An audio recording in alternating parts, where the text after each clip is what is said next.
da Biblioteca Digital Mundial.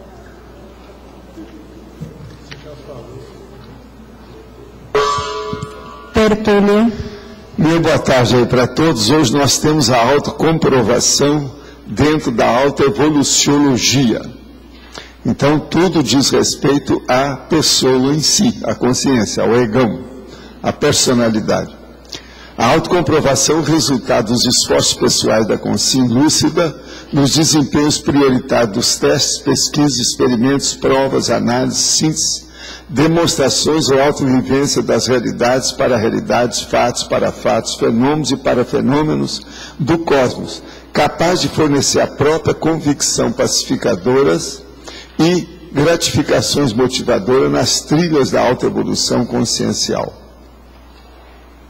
Agora, logo em seguida aí, nós temos uma série de considerações, e eu falo autocomprovação de experiência específica. A presencialidade na autocomprovação. Os exercícios da autocomprovação. As exigências da autocomprovação. A autocrítica. A vontade como sendo a força máxima da consciência. O autodiscernimento como sendo o atributo consciencial fundamental. As autocomprovações dos fenômenos autopersuasivos tornados indiscutíveis pela vivência da própria consciência. A veracidade do fato, a prova de fogo, a prova testemunhal, presencial, de visu, a validação pessoal dos fatos, a força superior dos fatos, o ato de comprovar, a ação de patentear a verdade, aduzindo outra prova, a autovivência como garantia, a autovivência como testemunho, o processamento comprobatório.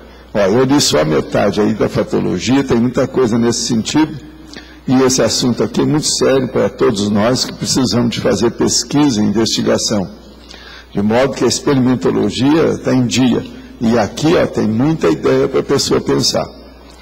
E no fim eu digo, as autocomprovações factuais e parafactuais são os recursos máximos indiscutíveis para a manutenção da pacificação íntima e da motivação dinâmica no caminho da evolução pessoal. Qual o papel desempenhado pela autocomprovação na própria vida para você? Os trabalhos das autopesquisas já envolvem você? Agora, eu quero dizer para vocês que esse verbete é o 1179, tem 4 páginas, 47 elogias e tem 9 máximos. Tá certo? Bateu? Então tá. Tem um aí que tem 6, que só acrescentar alguma coisa que passa para, você sabe, né, para 10. Nesta segunda-feira, delegados de países membros da União Europeia abandonaram a Conferência da ONU sobre Racismo em Genebra, depois que o presidente do Irã, que é o Mahmoud Ahmadinejad, qualificou Israel de racista durante o seu discurso. O que o senhor acha da atitude desses líderes? Não faltou coragem de enfrentar a situação? Qual seria a melhor postura numa situação dessa? Numa situação dessa, eles deviam já ter apertado esse camarada antes, e não agora. Ali é uma conferência séria. A diplomacia, em vez de ir nas vias de fato, ela se afasta. O que é que vai fazer num caso desse? É difícil. A hora que está todo mundo reunido lá, diplomacia é para isso. Se não está de acordo, você vai embora. Ficou o protesto. Não avançou em ninguém, não deu tapa na cara de ninguém. Então, diplomacia é isso. Eu acho isso aí difícil de mexer. O negócio lá teria que mexer era antes. Se o povo está contra esse homem do Irã, por que é que não fizeram alguma atitude mais séria antes? Israel falou não sei quantas vezes que ia tirar uma bomba lá, né? Para acabar com o programa nuclear deles, mas também não fizeram nada. Então, veja, se não ouvia de fato antes, não vai ser numa Assembleia que vai ter. Isso não é lógico. Que atitude que eles vão tomar? Talvez tenha sido essa, eu não sei, né? Eu não estava lá. Mas talvez tenha sido essa a melhor atitude, a menos pior de todas. Porque numa reunião, quando você não está de acordo, se a coisa é muito difícil, o negócio é cair fora mesmo, fica o protesto pela ausência. Professor? Entende? Isso é regra. Bem aqui. O interessante é que os líderes que se retiraram foram só os europeus. A grande maioria dos líderes ficaram. E aplaudiram ele. Pois é, então aí o problema é mais sério e mais embaixo a coisa. É mais profunda do que isso. Então o processo é que dividiu as opiniões. Outra coisa, até que ponto que Israel tem racismo? Todo mundo sabe que tem. Todo mundo sabe disso. Que novidade que é que tem? Agora, o cara falar lá, o negócio dele que foi difícil é que ele enfatizou o racismo. Né? Mas vocês não acham que é racista? Eles estão brigando, já vão não sei quantas dezenas de anos, com os primos. Vocês querem racismo maior do que esse? Qual é o maior racista? É aquele que briga dentro de casa com os próprios elementos da sua genética. Os descendentes deles. Isso é racismo. Se o cara não consegue, dentro da própria genética dele, se dar bem, ele vai dar bem com o vizinho? De modo algum. Você está entendendo? Uma pessoa que briga dentro da própria teto doméstico, essa pessoa briga com o cosmos. Não tem mais onde brigar. A partir dali, o resto é a humanidade. Vocês estão entendendo o que eu acho? Então, do ponto de vista, a gente foi estudar o processo de racismo, que tem racismo, eu não falei novidade nenhuma nisso aí, sobre um certo aspecto. Vocês não acham, não? Os fatos não têm mostrado isso. Agora, do ponto de vista de você dar o contra, você refutar essa retirada, isso aí é diplomacia. É preferível isso que chegar lá do jeito que acontece, por exemplo, na Câmara do Brasil, e o deputado vai lá e dá um soco no outro, quer dizer. Isso aí não é diplomacia, isso não é política também adequada. Então, devagar, eu acho difícil eu não estava lá, eu não sei, né? Se a gente está lá para ver. A coisa tem que ver o clima. Eu chamo isso de holopensene. Através disso a gente tem uma ideia mais ajustada à prática. Agora aqui outra pergunta. Progressivamente a realidade multidimensional vai moldando a realidade da consciência pesquisadora. Automaticamente o entorno percebe as mudanças. E muitas vezes vem o desconforto, medo, antagonismo, egoísmo, etc. A pergunta é, a TARES deve ser focada com persistência todo o tempo ou depende do caso? Não temos o risco de praticar estupro evolutivo? Como evitar? Não, a primeira coisa é a seguinte. Eu acho que aqui você esqueceu uma coisa. A TACOM tem que ser lembrada para começar, às vezes. Então, coloca a TACOM no meio, que ela serve de intermediária, ela é médium. Ela é a interface da situação, às vezes ajuda. Mas agora o que eu vejo é o seguinte, a TARES deve ser focada em primeiro lugar, sempre em primeiro lugar, primeiro lugar, primeiro lugar, primeiro lugar. Para a pessoa ver o que ela vai fazer. Se ela vai usar a TACOM, é apenas como uma medida de entrada, é o antipasto da refeição. Entende como é que é? É só para começar o primeiro passo, que às vezes é necessário. Agora, outra coisa, o estupro evolutivo. Uma pessoa, na hora que viu, é a hora de parar. É a fronteira, é o limite. É a hora que a pessoa tem que parar, é a hora que ela fala, não, eu agora já passei da conta. Não pode estar atirando pedras aos porcos. Falar no deserto, falar no vazio, falar no tempo. Então, isso tudo são três coisas sérias. TARES, TACOM e estupro. Tem que examinar isso aí, cada caso, ver como é que é, etc. Tal. Agora, toda dúvida você deve se abster. Tudo indica que você está fazendo isso, você está acertando.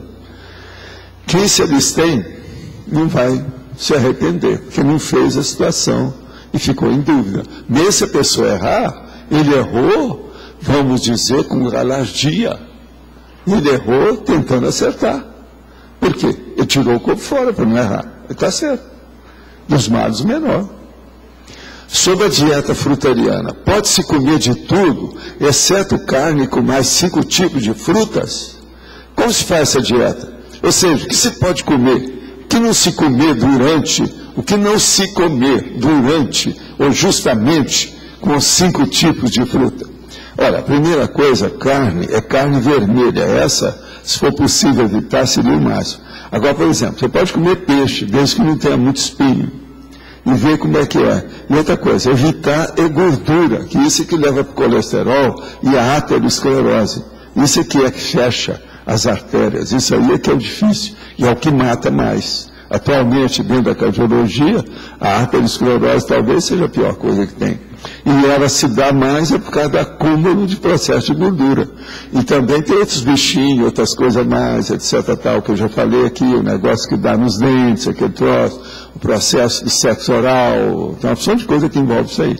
Mas a coisa mais séria é a gordura. Então é a banha, é o processo da fritura, é o problema da gordura. Isso é que tem que ser eliminado. A fritura e a gordura matam as pessoas. Isso aí é um perigo. Agora, o povo gosta mais de comer com gordura. Tanto que os restaurantes, a maioria, você vai lá, tem um monte de prato. Aqui mesmo nós temos 34 pratos. Eu, às vezes, acho 3 para comer. 3, 4. Conforme o dia, eu acho mais. Mas tem assim, ó, tem uma parte assim de 10 ou 12 pratos que eu nem chego perto, porque é tudo na base de gordura. Tem uns que tem até o nome na manteiga. É bem claro. Hoje mesmo tinha prato na manteiga, agora veja. Mas é isso que a maioria está comendo. Eu fico olhando lá o povo comer, a maioria desses pratos, o povo está se servindo daquilo. Então veja. Agora, eu acho o seguinte, vocês são jovens, que estão com o peso em dia e as artérias limpinhas, aproveita para comer as coisas que vocês gostam. Mas não coma aquilo que vai piorar mais tarde, que isso é besteira. Então, por exemplo, arranjo, vocês estão podendo, ainda não tem nem pré-diabetes, nem diabetes, então vocês podem comer doce. Vale a pena comer sobremesa, coisa toda. Eu não como sobremesa lá dia nenhum. Agora, veja, mas vale a pena. Mas agora, comer gordura, essa é uma terceira posição burra. Você está entendendo? Então, eu acho que isso é que a gente tem que ver. Agora, para o nosso amigo, tem muita coisa que você pode comer junto com as frutas. Agora, lembre-se daquilo que eu falo. A gente pode comer 5 frutas, até o diabético pode comer 5 frutas por dia. Mas, por exemplo, ele não pode pegar 5 melancias desse tamanho e comer 5. Não é isso. Então, veja o volume, a quantidade, aquilo que entra. Por quê? Na minha terra o nome disso é dor de barriga. Agora tem outros nomes para isso. Caiu um papel seu aí. Então, isso aí é que a gente tem que estar observando. Agora, gente, hoje é um feriado, é dia de Tiradentes, vocês sabem, né? É dia 21 de abril. Agora, eu queria só lembrar aqui, já no feriado, para lembrar para vocês uma coisa. Existe um paradoxo dentro da paradoxologia enorme, que eu vou até colocar nos processos do verbete, que é o seguinte, é o paradoxo laboral nosso. Dentro da conscienciologia, ele funciona de tudo quanto é jeito. O paradoxo laboral do voluntariado, da pessoa trabalhar mais nos domingos e feriados. Vocês já notaram que a maioria de vocês que trabalham com os cursos nossos, que dão a docência, esse negócio todo, vocês trabalham nos domingos e nos feriados? E é por isso que aqui há muitos anos que eu não tenho esse negócio de domingo, feriado, essas coisas de dia santo, não existe isso para mim. Todo dia para mim, e outra coisa, eu conto os horários pelo dia da semana. Então todo dia da semana para mim é útil. Agora, eu só quero lembrar que na prática, vocês já entraram nessa e a maioria ainda não sabe disso. Você está entendendo? Vocês, é o paradoxo laboral do voluntariado, da conscienciologia, então ele é típico de se trabalhar mais nos domingos e feriados. Alguém quer refutar essa realidade? Pois é. Agora, o boavidismo, então, desapareceu na vida de vocês, a partir dos feriados e domingos, né? Fim de semana. Agora, veja, a maioria dos cursos não são feitos em fim de semana. A maioria dos feriadores de sanduíche, igual esse agora, também não é de curso. Então, veja, observa bem. E vocês, voluntários, a maioria, é muita gente trabalhando. Você veja bem, ontem tinha 100 e tantas pessoas aqui. Isso é por causa do feriadão. Agora, aumenta mais o nosso trabalho. Então, ninguém pode reclamar, porque eu dou aula aqui diária, de 2 horas. Eu não vejo esse negócio de dia de semana. A gente só tem o dia de semana, porque você tem que marcar aquilo que você faz, etc. Tal. Agora, gente, me deram aqui, o Unesco lança a Biblioteca Mundial Digital. que permitirá consultar gratuitamente pela internet o acervo de grandes bibliotecas e instituições culturais de inúmeros países, entre eles o Brasil. Vocês lembram que há muitos anos, já faz alguns anos, vieram com essa notícia que saiu numa revista, eu trouxe. Eu comprei e distribuí aqui para a turma. Agora que o negócio está começando a ser plasmado mesmo, para valer. Agora, desse eu voto, eles estão pedindo nos comentários. A média é 5,0, está falando aqui. Tem os links patrocinados, etc. Interessante. Isso vai aumentar a cultura do mundo. Isso é muito importante para mim, a meu ver. É um trabalho que a gente tem que agradecer. Eles estão na nossa linha. Quer dizer, vem a nosso favor, ao encontro. Eles não vêm contra nós, de encontro. Eles vêm ao encontro. Então, vamos abrir os braços para fazer o acolhimento, a orientação e, vamos dizer, perseguir esse povo. Ou seja, fazer o follow-up. Tá certo? Seu jeito. Você quer falar? Professor Valdo, aqui, Sim. na página 81, o senhor poderia ampliar o item revisiologia? Revisiologia. Faz concluir estarem os construtos do passado e os conhecimentos em geral a exigirem revisões profundas e acuradas, que é a reeducaciologia, a fim de empregarmos os recursos prioritários da evolução a favor da humanidade. Esta é a reciclagem da intelectualidade ou da mental somatologia, desenvolvida por meio do discernimento gerado pela inteligência evolutiva. O que é que você não entendeu aí nesse caso? Como fazer essas revisões profundas e acuradas? Olha, eu vou aproveitar então, deixa eu te dar uma... Eu comecei a ler o livro, ainda não li tudo. Os crimes de Napoleão, tá certo? Isso aqui, ó, é do Claude Ribet, ó. Os crimes de Napoleão. São as atrocidades que influenciaram Hitler, que ele está falando. Mas veja, não é bem assim. As atrocidades que influenciaram o Hitler vêm da Inquisição. A Inquisição ajudou o Napoleão, porque o Napoleão tinha mania desse negócio também, ele olhava o processo de religião, essa coisa toda. Agora, isso aqui então foi primeiro a Inquisição, depois o Napoleão com as escravaturas todas, escravagismo, inclusive do Brasil, depois é que houve o negócio do nazismo. Agora, o que se passa? Ele aqui, o Ribet, ele tem toda a razão. Napoleão foi um criminoso. Isso eu falo há muito tempo, eu já falei aqui nessa altura sobre isso. Agora, isso foi a partir de 1802 contra os africanos que eram deportados, escravizados e massacrados, principalmente na República do Haiti e na República Dominicana, que era o Saint-Domingue, que é o Santo Domingo, São Domingo, que era o nome que era a República Dominicana. Agora, o que é? Eles faziam escravização e deportação de populações civis como crime contra a humanidade. Então, era o genocídio que acrescentou a escravização e a deportação. Agora, isso provocou mais de 2 séculos de mentiras. Esse livro é da reeducaciologia, está pondo os franceses no lugar deles. Entendi. Feito por um francês lá dentro. Isso é que eu chamo de reeducação. Esse livro é da reeducação. Entende? Agora, o melhor, ele não tem título. Então, aqui, ó, no primeiro capítulo, já eu coloquei um título para ele. Eu estou ajudando, né, o autor. Né? Operação Abafa, que é o primeiro capítulo aqui. Entendi. Que ele está só falando da Operação Abafa durante séculos. Ele fez os franceses fizeram a Operação Abafa. Mas eles falam aqui, ó, mantidos voluntariamente em silêncio, cidadãos franceses, um tabu absoluto o processo de Napoleão no Haiti, o culto do ditador, Thiers mandou fuzilar 35 mil parisienses da comuna, Futriquet, vocês sabem o que é Futriquet, esse negócio de futricar, etc, né? Isso aí vem do Luiz Felipe, que o apelido dele era Futriquet. Em francês tem um T no fim, Futriquet. Agora veja, todos eles eram negrófobos. a situação deles, a aventureira, etc. Então, eles têm mania lá, desde essa época, de santificar os seus ditadores. É o que a gente vê com esses cantores do Brasil, que santifica o Fidel Castro, aquele negócio todo, bate palma. Tem os dois cantores do Brasil que estão sempre falando a favor deles, etc. Tal, aquele negócio todo.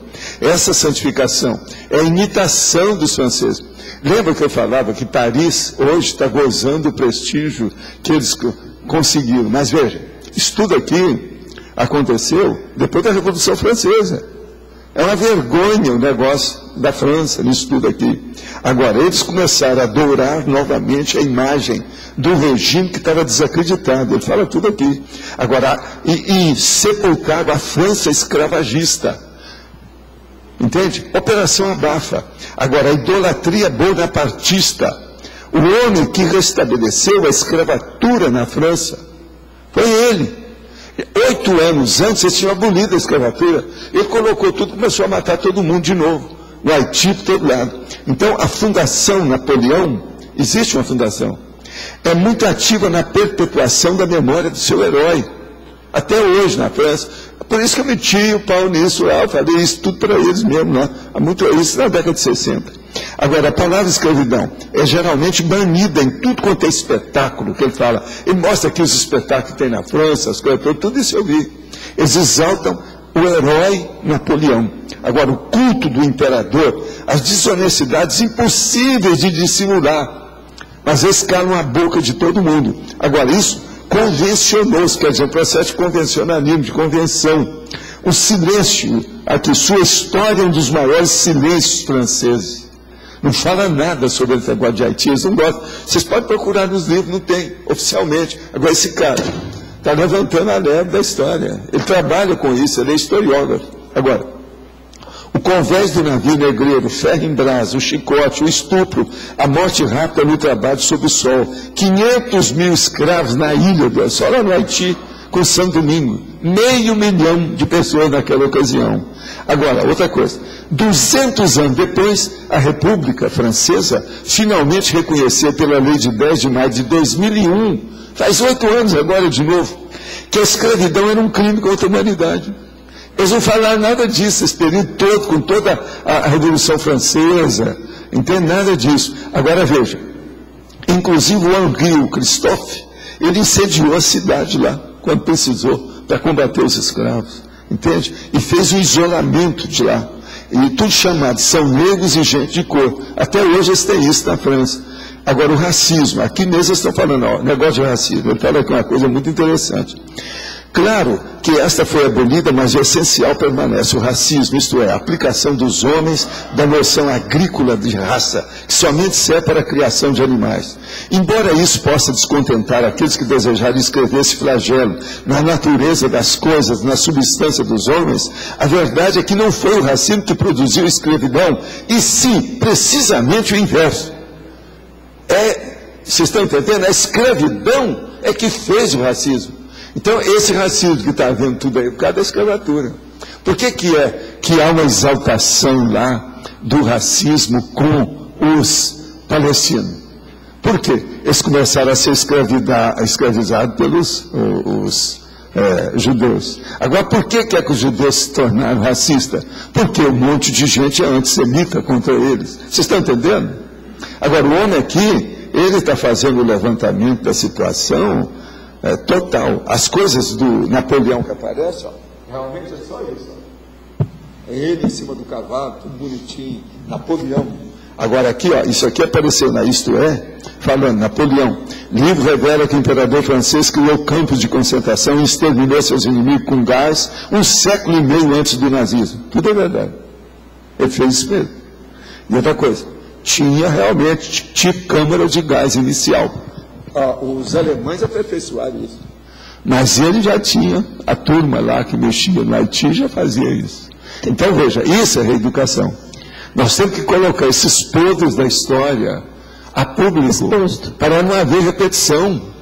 Tem um livro no Mega História que é Os Crimes dos Papas. Ele estaria também nessa mesma... Também desse... mas esse ainda é fraco. Esse livrinho ainda é fraco. Tem muito mais coisa nisso aí.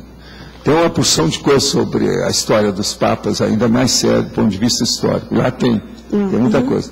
Agora, para estudar isso, você tem que estudar também os livros das polêmicas. Nós temos isso, inclusive, no Livro Otávio.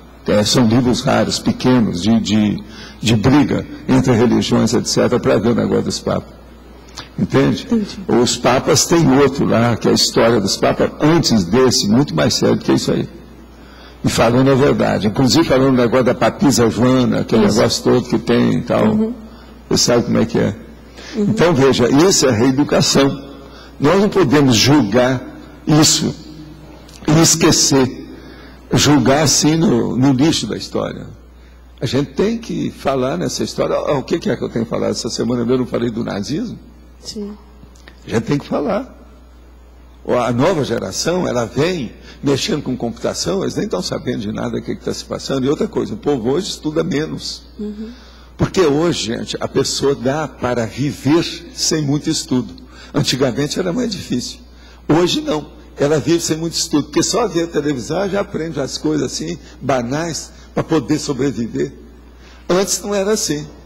A pessoa, então, se não mexesse nas coisas, não tinha muita comunicação, ela não aprendia nada.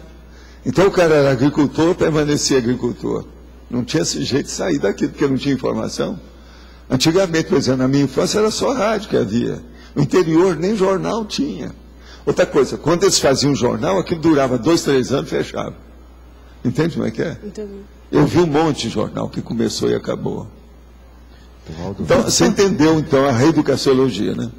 Essa questão dessa guerra que teve dos imigrantes na França há pouco tempo, que eles queimaram milhares de carros negros, né? Foi. E de repente... Então, racismo, foi devido ao racismo. É isso aí. Porque eles não foi por causa do explicaram, racismo. Aqui está falando dos nomes que os franceses usam para esse povo.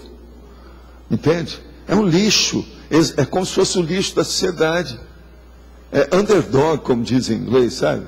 Quer dizer, é o cri-cri do cachorro. Você sabe o que é isso, né? Underdog. Quer dizer, é uma coisa terrível. Não, mas essas revoluções, sejam a Revolução Bolchevista, a francesa, elas causaram muita morte, né? E mesmo depois se prolongou isso. Foi. A revolução assim que muda radicalmente, inclusive mataram todos os reis lá, reis e rainhas. Foi muita coisa nesse sentido. Na França e também na Rússia também, né? Mataram a nobreza. Mataram, mas agora o problema é que os franceses há uma hipocrisia violenta histórica com eles, né? Não tem jeito. Por isso que eu falava, a cidade das luzes da vovozinha. Não é bem assim não, Paris com aquelas coisas todas. E esse negócio também de se dedicar à filosofia, achar que todo mundo é filósofo, já era. Agora, eles será que não deram exemplo histórico muito ruim dessas matanças? Pois é, agora veja, o que foi bom neles é que eles sustentaram pela cultura durante muito tempo a peteca no ar. Mas, veja, por que é que não foram sinceros nessas coisas? Por que cria herói desse jeito? Onde é que está a filosofia deles? Onde é que está a sabedoria da filosofia francesa se fez isso durante tanto tempo? Agora veja, eu vi isso muito cedo. Por causa das coisas que eu lia, eu sempre procurava ler os dois lados. A maioria dos livros que chegavam por aqui, tudo era aquilo que está falando, uma versão, quase sempre a favor. Eu falei, não, eu quero ver quem é que está falando o contrário, para ver a outra opinião. Eu sempre procurei isso na minha vida. Até no gibi eu era assim. Para ver, não, esse aqui está falando, esse aqui é uma versão, eu quero ver a outra. Vamos escutar o outro lado. Agora, e às vezes, dentro da polícia, você tem que escutar 5 lados. Você tem uma opinião. A filosofia francesa fosse tão evoluída, eles geraram muito marxista, inclusive o Sartre, que não era marxista, mas apoiava, tinha opção de bobagem, a países marxistas, apoiava eles apoiavam, muitos filósofos apoiavam Fidel Castro, apoiavam a Revolução Russa. Então, exemplo de... Tem uma opção de gente aí esquisitinha. Agora, o Brasil... Por exemplo, eu estava vendo aí o caso da Lourdes, lá, ó. A nossa amiga fez uma listagem, inclusive colocou o Gramsci. E eu não coloquei aquele do Gramsci. Esse cara é muito pior do que bom. O Grant é Se eu marxista. for agora colocar um lado bom dele para exaltar, é como se ele fosse bom em tudo, e não é. Então é um perigo você falar desses caras. Por exemplo, esse nosso amigo está falando isso sobre o Hitler e sobre Napoleão. Então, por exemplo, se uma pessoa, na fritada dos ovos, no balanço da vida da pessoa, aquilo é negativo, ele é baratosférico, ele é barússico, ele é, entende, negativo, você não pode estar citando ele numa coisa boa que ele fez em certas condições, porque senão fica parecendo que a vida dele toda foi melhor do que aquilo. Você fica com cara de tacho depois. Aquilo, o próprio povo vem contra você e fala, você está falando bobagem. Então, por exemplo, eu não iria citar o Gramsci, mesmo que aquilo lá seja anódino, não fede nem cheira. Mas veja, ele é muito negativo na opção de coisa. Com as bobagens de comunismo dele, uma besteirada junto com a igreja, uma besteira que esse Gramsci fez. Vocês não veem falar muito desse cara. O Gramsci apoiava a União Soviética, tudo, stalinismo, tudo. Stalinismo. Quem apoia stalinismo está danado. Então a gente tem que falar ao lado pior. Mas agora você não vai fazer uma citação do cara que fala uma coisa que não fede nem cheira. Muito bem, mas todo mundo fez isso. Ele aqui está falando isso sobre o Hitler. O Hitler fez várias coisas boas na Alemanha. Ele está dizendo umas duas básicas aí. Eu vou pegar aqui para ver. É bom clarear essas coisas aí para você ver como é que é. A gente tem que fazer a seleção de tudo que a gente tem. Ele fala da estabilização econômica, foi no... Onde é que está falando aqui?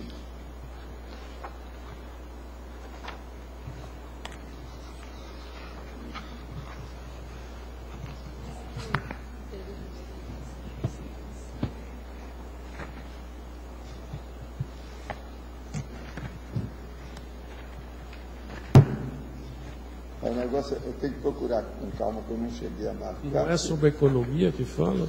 Porque eu vou marcar em uma hora e mostrar para vocês.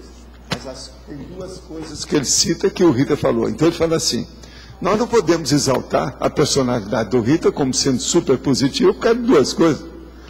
Ele fez 1 milhão de coisas piores. Então a mesma coisa é o Gramsci e esse povo todo. E é o processo dos franceses. O Hitler estabilizou a economia alemã, mas depois jogou no buraco da guerra. Né? Foi.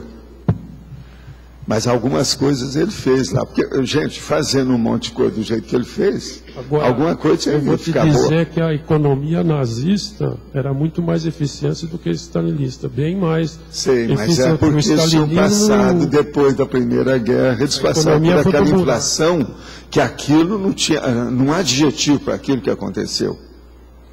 Não há adjetivo ruim para você colocar na inflação alemã. Aquele negócio dos... É quase 1 milhão de zeros para colocar no negócio, para pôr um lá na frente. Mas ele ganhou popularidade porque ele estabilizou, a popularidade subiu lá em cima. Ele fez, mas ali, ó, qualquer um que entrasse ia estabilizar. Se você começasse a vender folha verde, valia mais do que o dinheiro. E folha verde, depois da areia da praia, é uma das coisas que mais tem por aí. Né? A pessoa entrava no restaurante. Já pensou aqui em Foz, se eu montasse uma casa para vender folha verde? Que estoque, hein, que eu não ia ter, hein? Vocês já pensaram? E outra coisa, eu poderia perguntar, você quer folha amarela, seca, verde, qual a cor, que tamanho que é, o tamanho da nervura, o tamanho que é que você tem? O que você vai fazer com a folha? A primeira pergunta seria essa, né? Tudo tem que ter uma viabilidade econômico-financeira e aplicação, senão não dá. A inflação era tanta, a pessoa entrava no restaurante, não é piada. Era um preço, não, a hora que ele era outro, já mudou o preço. O problema é que ele ia carregando aquele carrinho com dinheiro. No meio do caminho ele desistia. Por quê? Aumentou o dobro, aquilo não ia dar para comprar o que ele queria. E o que ele queria comprar? Às vezes era uma caixinha de alguma coisa, uma comida pequenininha, um pão. Gente, era uma vergonha aquilo tudo ali. Agora, depois disso já houve, né? Vocês viram que lá perto da África, agora faz uns 2 anos, aconteceu também uma inflação dessa. Que o povo está carregando uma carreta para comprar um café. Então levam uma carreta de dinheiro para comprar um cafezinho. Quer dizer, não dá, né? Agora, a natureza humana precisa de melhorar com essas coisas. E para isso a gente tem que falar. A reeducação é uma necessidade. E a crise de 29 contribuiu para isso. também está... Não, e a crise de 29 está se repetindo agora em alto nível. Agora tem sound surround, cinemascope, technicolor. É muito diferente de 29. Você não pode dizer que seja igual, ela é muito pior. O roubo é muito maior, tem muito mais dinheiro na praça, os roubos, o nível, o volume, o montante é muito mais vultuoso, a coisa é muito mais séria. O negócio não é fácil, é a vida, né? É a situação que está aí. Professor, aqui. Sim. Professor, como que a pessoa faz para... porque eu estava lendo aqui na definição, o senhor colocou assim, né?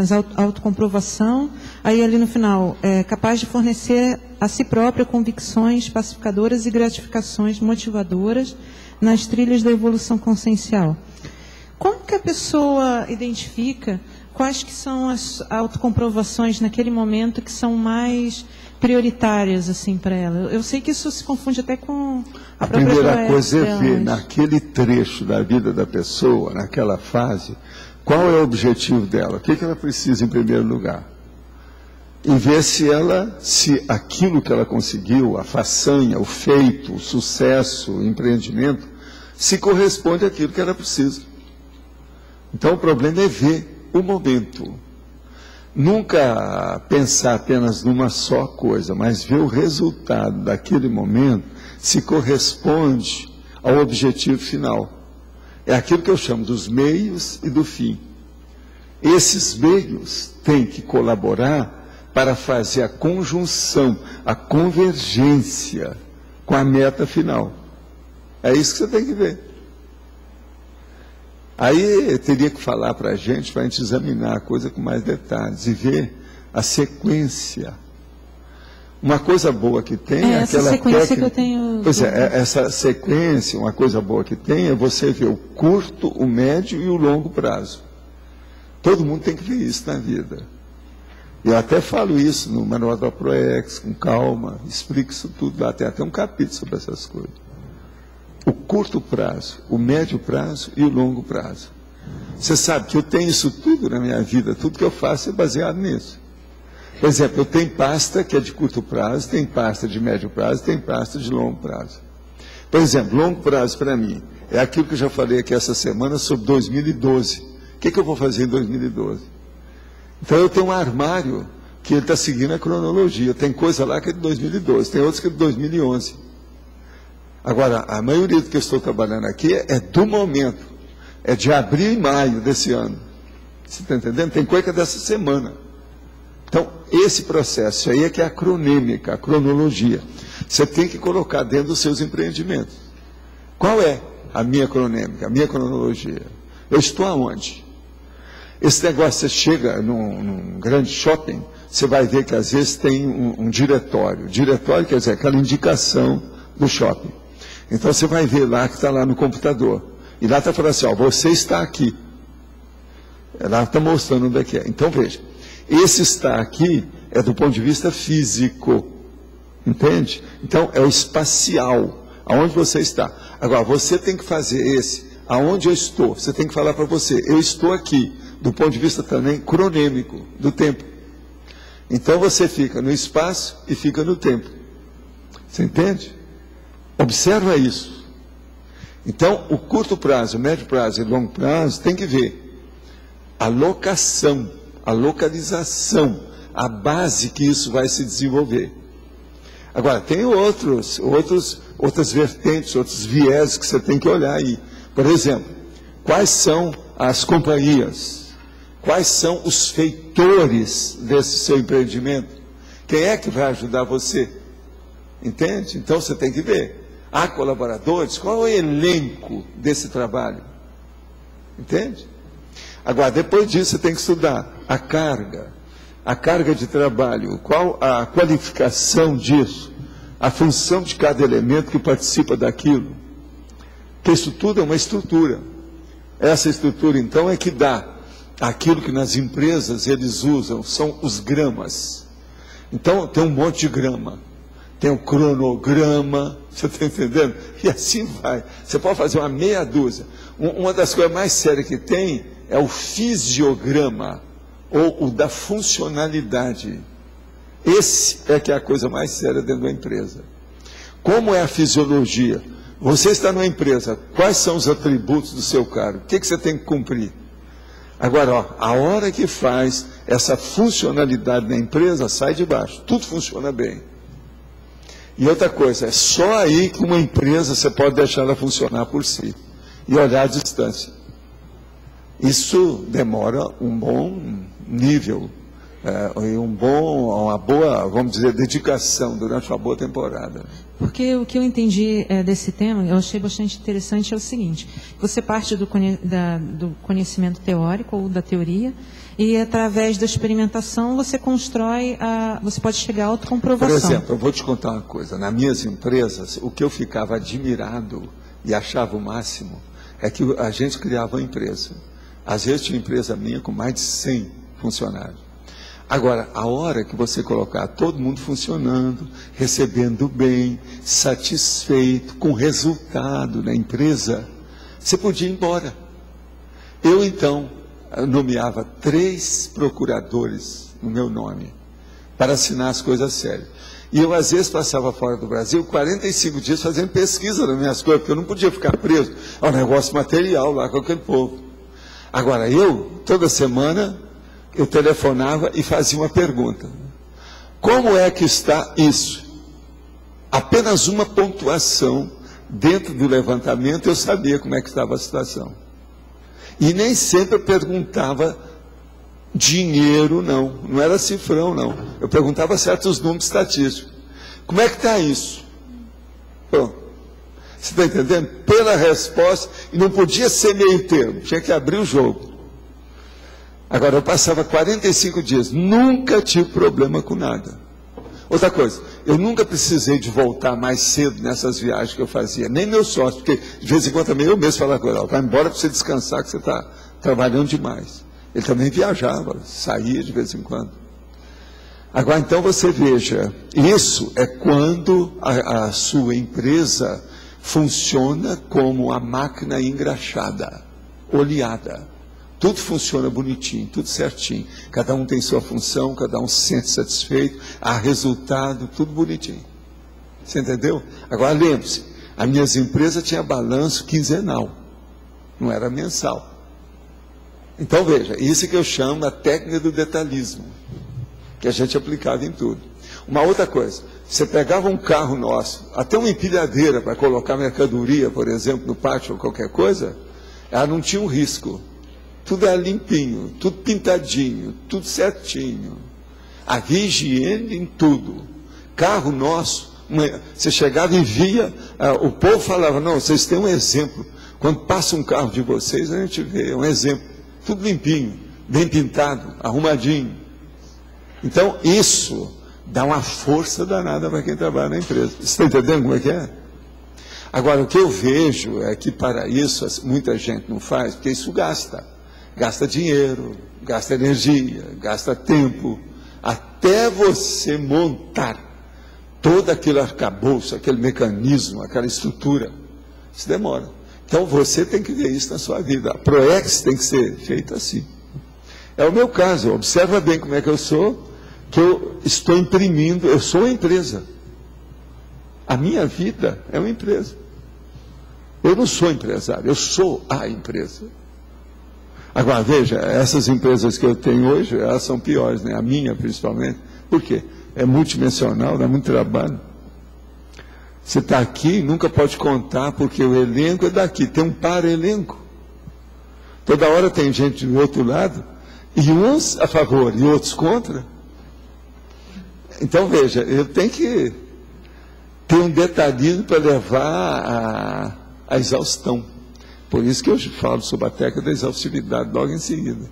E outra coisa, a circularidade. Porque se você não repetir todo dia, que é a circularidade, você não mantém nada, não há manutenção. Não existe manutenção sem repetição. É bobagem falar. Vocês podem inventar aí, todo dia vai ter uma coisa diferente, é besteira. Não é diferente. É diferente porque mudou o dia. Mas agora, certas repetições, por exemplo, desde que você nasceu, você respira do jeito que você está respirando aí agora. Sabia? Com algumas variações. Pequenas variações. De vez em quando pela direita, de vez em quando pela esquerda, mais. Né? Às vezes você entope, está respirando pela boca, mas você está respirando. O negócio todo. E tem uns que criam uma árvore no pulmão, ainda tem isso ainda, que vocês viram. Professor. O abeto. Então, ainda aí com relação à reeducaciologia, né, eu achei o máximo quando o senhor colocou, a fim de empregarmos os recursos prioritários da evolução a favor da humanidade. Realmente isso, para mim, é tudo. É a essência. É o ponto alto da história. Mas o duro, o que muito me incomoda, é ter ainda que me ocupar trabalhando. Sei, mas veja só, a coisa toda é o seguinte: a fase pior que tem, que a pessoa fica afadigada, assodada, impulsiva, é quando ela tem que bancar o operário, às vezes até dos outros, para criar as fundações, os fundamentos, o alicerce daquilo que ela vai ter liberdade de fazer. Eu, por exemplo, veja bem, eu trabalhei como funcionário praticamente, foi uns 14 anos, mas na verdade foi uns 18, porque teve coisa mais do que isso. 18 anos eu fui funcionário dos outros. Fora os trabalhos que eu fiz até os 12 anos, que eu comecei a trabalhar com 5 anos. Entende isso tudo? Agora veja, a gente tira proveito dessas coisas todas. Sempre se tira proveito, a gente ganha com aquele trabalho que a gente faz. Agora depois é fazer o pé de meia e esquecer o voto de pobreza. Que é aí que entra, você entrou no voto de pobreza. Pois é, esse que atrapalhou mais. Por isso é que é o mais difícil. Agora, veja, existe aquilo que na medicina eles gostam de falar, e hoje no empreendedorismo, na gestão, que é o processo de dizer a fase mais produtiva da pessoa, etc. Tal. Você está entendendo? Que quase sempre eles marcam, né, dos 20, por exemplo, aos 40, etc., e a fase mais produtiva, onde a pessoa tem mais energia, que não sei o que é, mas eu acho isso tudo bobo. Não adianta nada a pessoa ter muita energia se ela tem pouca cabeça.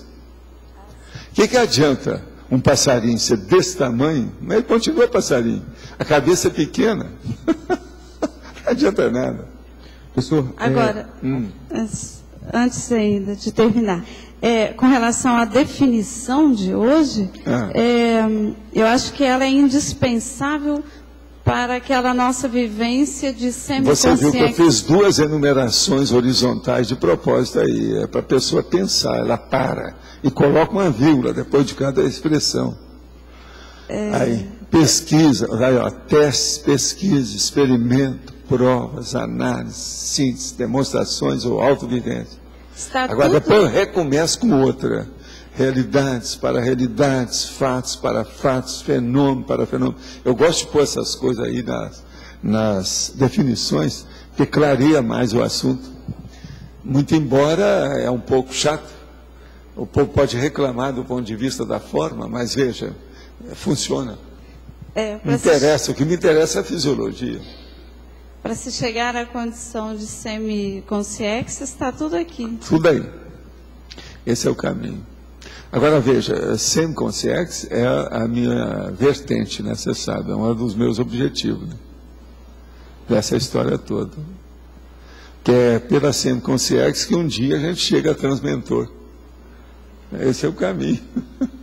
Mas primeiro é a semiconsciência, a gente tem que ver o que faz com isso. Agora, pode falar. Página 80, detalhismo, essa questão da interaciologia, a interação autodiscernimento, traquejo técnico.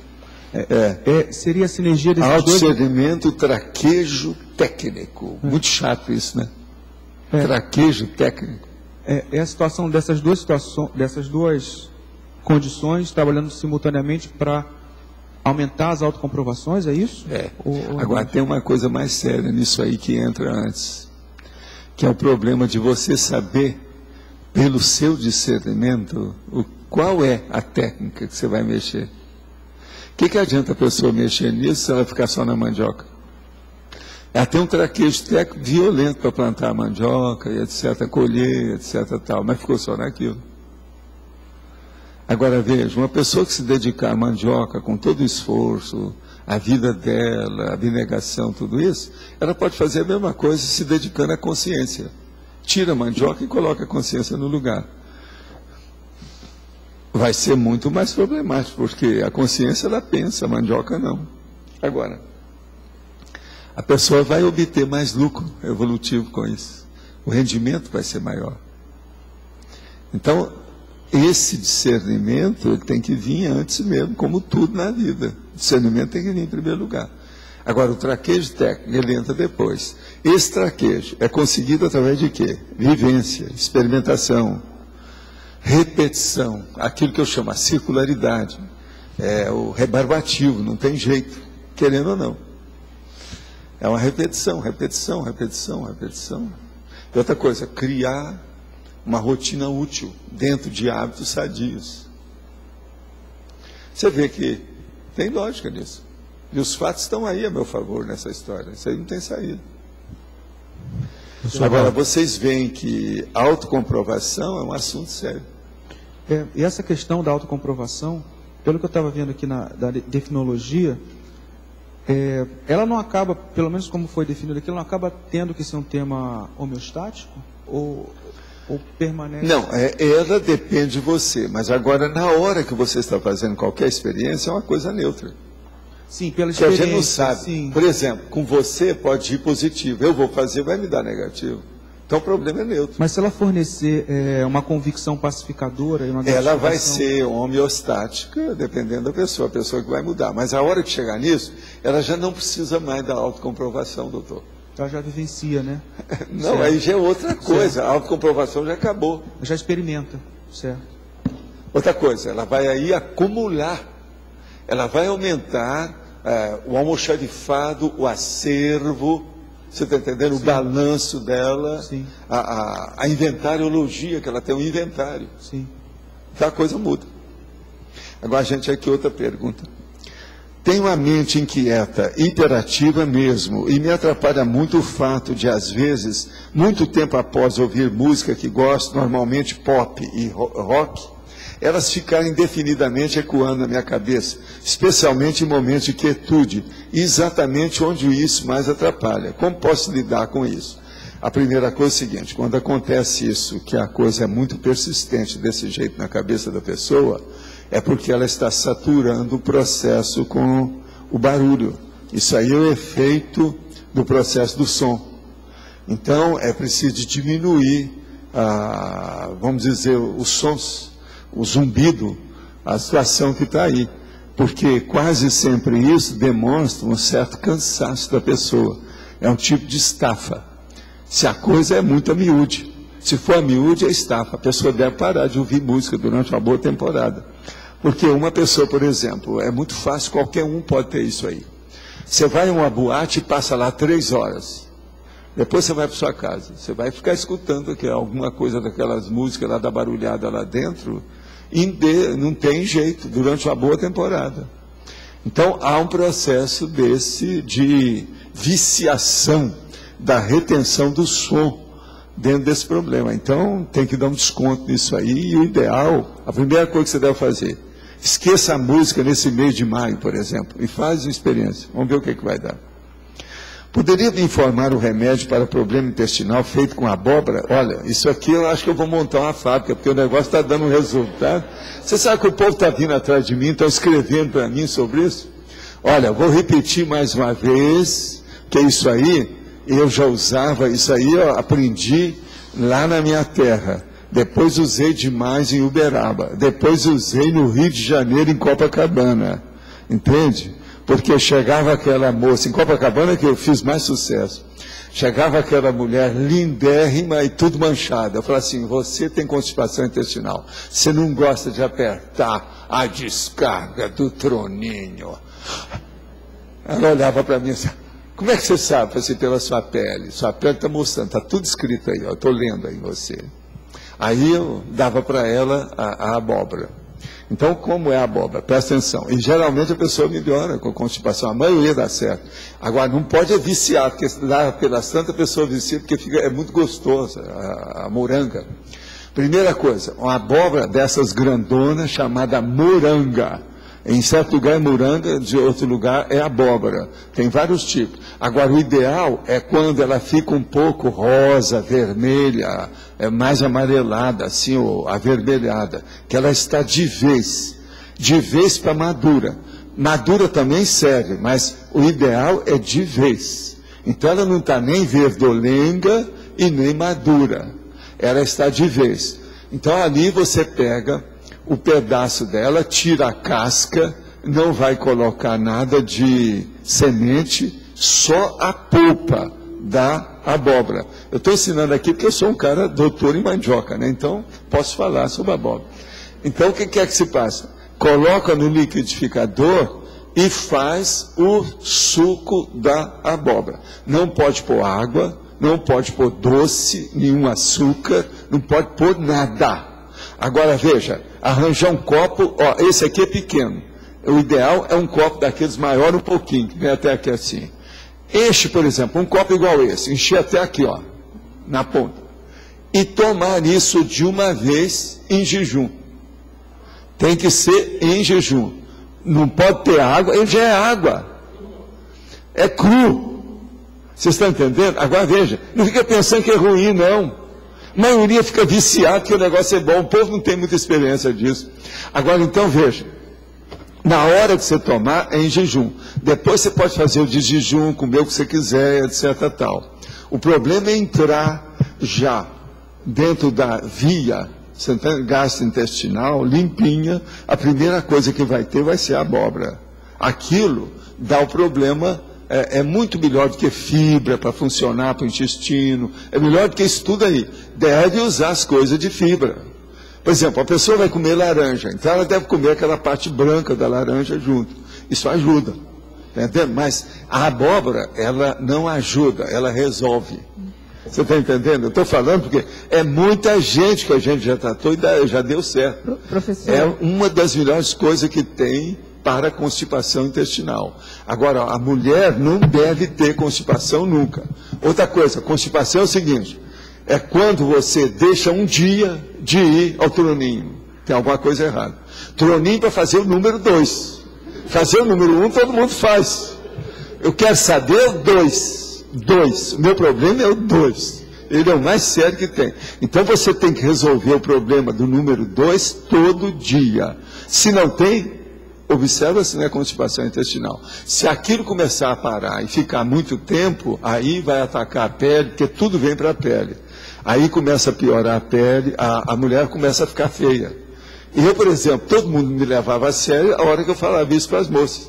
Você vai ficar cada vez mais feia, sua pele está piorando, você está ficando, está tudo cheio de mancha. Porque vocês sabem que dá, né? Por causa do coposterol, copostanol, tem uma opção de coisa de intestino, que aquilo ali ataca, pega o fígado, outra coisa, dá problema na cabeça, às vezes afeta a memória, tudo isso, a constipação intoxica a pessoa.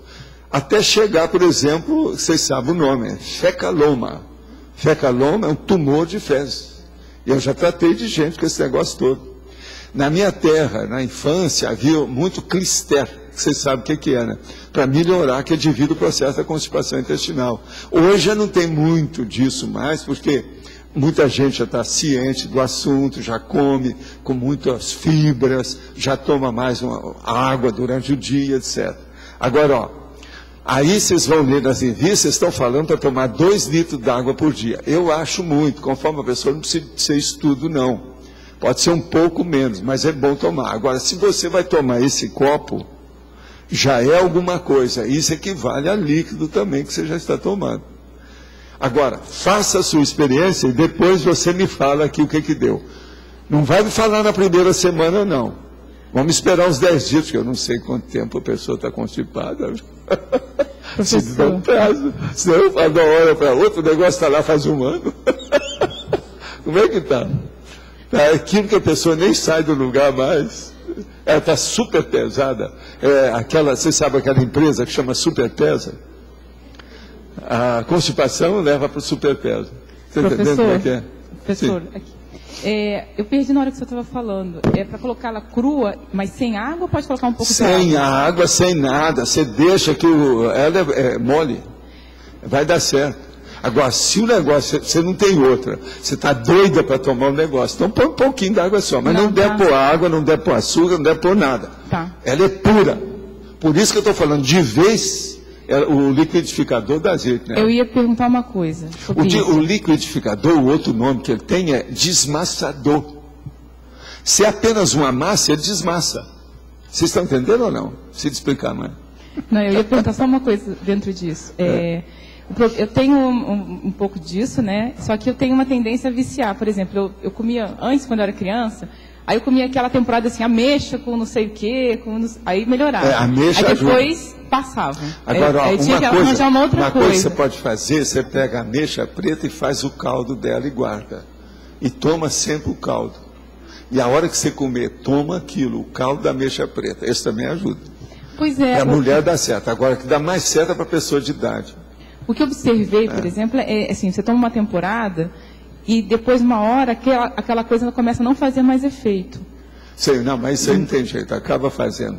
Não, ele faz o efeito, mas depois... até demais. Por isso que eu estou falando, vai devagar. Tá, eu vou fazer a experiência. Se a pessoa começar a ficar viciada, vai dar problema. Aí, de vez em quando, ela vai ter aquelas descargas que vão escutar no outro quarteirão. Então, é preciso ter cuidado. Eu já estou fazendo aqui toda a literatura do assunto, para vocês entenderem, né? Agora, gente, eu vou só atender aqui, que tem um monte aqui Hoje é o dia do tiradentes, vocês estão tirando os dentes todos, não está sobrando nada. Possuo uma amiga com 25 anos de idade. A mesma está imersa numa bulimia há muitos meses, associada com momentos depressivos, crise de ansiedade e medo. Sua família e a mesma estão imersos na seita Rosa Cruz, não aceitando assim ajuda com assuntos esclarecedores de forma alguma. Possuem armas em casa e um quadro na parede com uma arma também. De que forma posso ajudar sem fazer estupro evolutivo?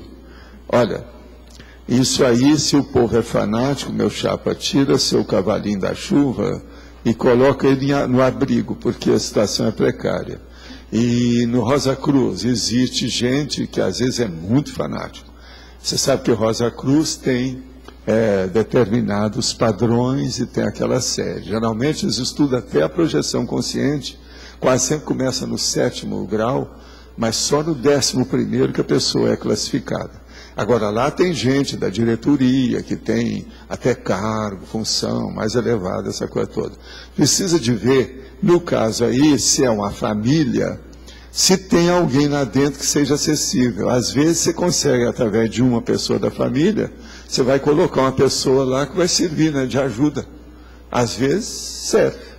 Mas eu acho difícil isso aí, quando tem fanatismo, o melhor é deixar e ver o que acontece. Ajuda, oferece seus préstimos quando precisar. Em numerologia, autocomprovação efetiva preditiva. Por que efetiva preditiva? Apenas preditiva já não está correto? O que você acha? Vamos olhar aí. É numerologia, o chefe. Você aí, o Rosa, dá uma olhada dela também. É numerologia. Vocês estão vendo o que é autocomprovação efetiva preditiva. Uma autocomprovação, ela pode ser efetiva, mas não é preditiva. Na minha terra, pelo menos, é isso que eu penso. Eu estou certo ou estou errado nisso? O que você acha? Uma coisa é diferente da outra, não tem nada a ver. I'm sorry, mas está faltando lógica aí na sua argumentação. Não, o problema todo é o seguinte, se é efetiva, não quer dizer que seja preditiva. Mas eu acho que ela perguntou o contrário, se é preditiva... Pois é. Por que efetiva preditiva? Apenas preditiva já não está correto? Não. Ela pode ser preditiva sem ser... Não é. Tem gente que precisa de falar se ela é efetiva. Ela pode ser preditiva até errada. Tá, entendi. A efetiva é a correta. Então o que eu quero dizer aqui para o nosso amigo real, é o seguinte... Né? Efetiva no sentido de real. De ser não é real, de correto. De correto, certo. Quando é efetiva, quer dizer, ela é funcional, ela é fisiológica. Então não é. Então... Agora, o preditiva, ela também prediz. Tá, então ela veio antes, ela não veio depois. Tá certo. Tá. Eu não acho que está errado, não. Aí nisso, olha, mas a ideia que nós temos aí é essa, eu vejo lógica nisso. Você vê lógica nisso, ô chefe? Tá correto. I'm sorry. Esse aí não dá. Eu não sei o que é que nosso amigo achou. Com relação ao artigo publicado essa semana pela revista Veja, genética não é destino. Gostaria, se possível, o senhor fazer um cotejo com a paragenética.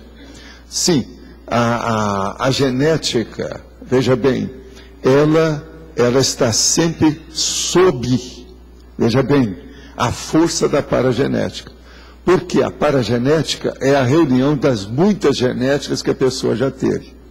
É lógico, para uma pessoa, uma consciência que ela ressoma aquele conjunto de milhares de vidas que ela já teve, formando a paragenética, aquilo dá um acervo, dá uma estrutura, dá uma força muito maior do que a genética que ela recebe do pai e da mãe.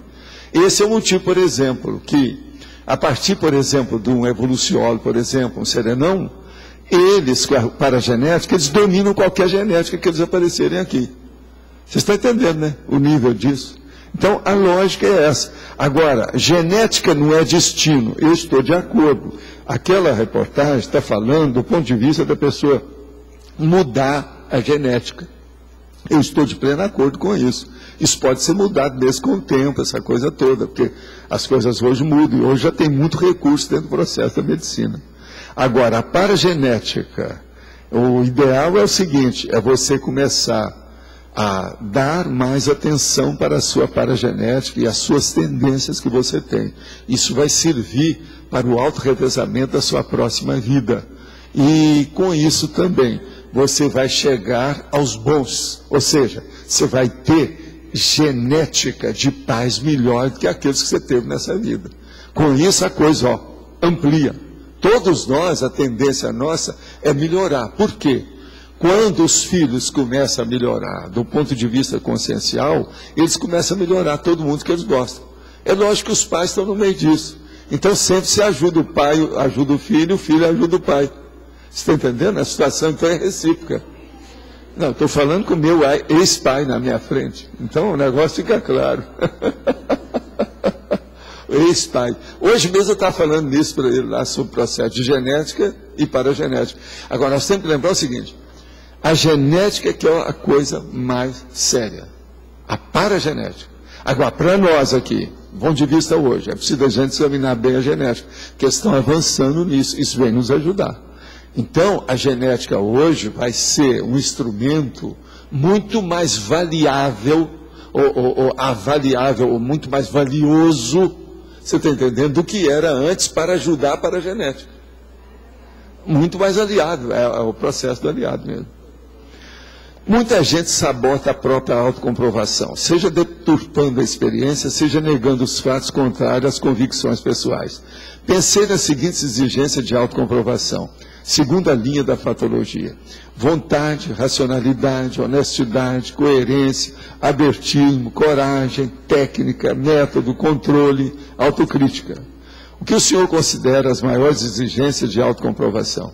Aqui, passa isso para a nossa amiga Rosa. Rosa, você estuda e vê. Qualquer coisa você acrescenta ao texto. Ele colocou aí toda uma parte técnica séria. Ele pensou para fazer isso. Está bonito aí o que ele disse. Esses 10 itens são sérios. O Antônio chegou. Antônio, eu queria te perguntar uma coisa. Eu já estou te procurando faz 3 dias. Eu queria o título daquele primeiro verbete que eu dei, daquele montante que eu te dei, daquele kit, o último. Você olha para mim, qual é o primeiro verbete ali? Sabe, daquela listagem? Essa última. Você ainda não começou a fazer aquela revisão não, porque você está trabalhando nos outros, né? Eu quero saber o primeiro, tá? Você anota para mim no papel, por favor. A respeito da filosofia na França, qual a sua opinião sobre o papel de Voltaire? Considera que esse filósofo ajudou a diminuir a hipocrisia francesa? Até um certo ponto, sim. Agora, tinha umas coisas erradas no negócio dele. Nem tudo dele foi bonitinho, não. Ele passava da conta. Ele fazia aquilo que nós já falamos aqui hoje. Estupro evolutivo. O Voltaire fazia. Se vocês forem examinar, tem coisa que não precisa de chegar naquelas, entende? Naqueles níveis. Mas ele, de qualquer maneira, não conseguiu superar a hipocrisia francesa, porque foi depois dele que as coisas aconteceram. Como fica a utilização dos conhecimentos da conscienciologia nas ciências convencionais quanto à publicação de livros técnicos? Colocar a enciclopédia como bibliografia de um livro de direito. Olha, isso aí, nós não pensamos nisso não. Nós temos que fazer o trabalho do jeito que está e defender a nossa insignificância enquanto nós temos, para depois pensar no resto. Já fazer o que nós estamos fazendo está dando muito trabalho. Se a gente começar agora a ter que enfrentar essas outras áreas, nós estamos perdidos. Deixa eles, quando eles quiserem.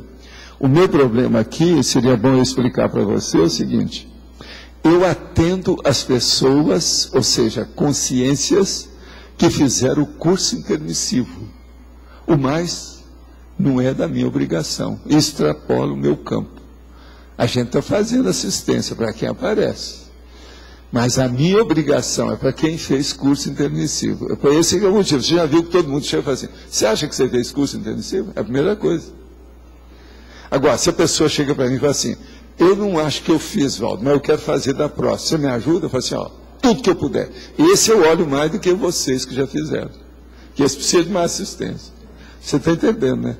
Agora, o resto eu não posso estar perdendo tempo com isso. Sou oficial da Polícia Militar. Meu marido acha que devo mudar de profissão devido aos riscos que ela faz e procurar me espiritualizar.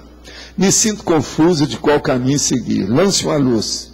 Escuta, você, se é oficial da Polícia Militar, você deve ter uma constituição física, um bom androssoma, no caso, ginossoma. Eu não falei endossoma, falei ginossoma, tá certo? Mas um ginossoma forte. Sendo assim, você tem muita disposição física para fazer qualquer coisa. De modo que você pode, por exemplo, ensinar os outros, trabalhar lá com o Open do nosso amigo que está aqui, olha lá. Qualquer coisa, vem aqui, conversa com ele, que ele te dá umas orientações. Não é isso? O Eliel, eu acho que é uma boa, não é isso? Porque uma pessoa que saiu de lá é uma pessoa organizada, disciplinada, que ela é oficial. Ela não falou que é oficial que é, não é? Mas ela já vai chegar por cima de você. Você está entendendo como é que é? Agora você ensina de baixo para cima, para ela mostrar o que é, fazer o processo disso, daquilo. Ela pode caminhar bem.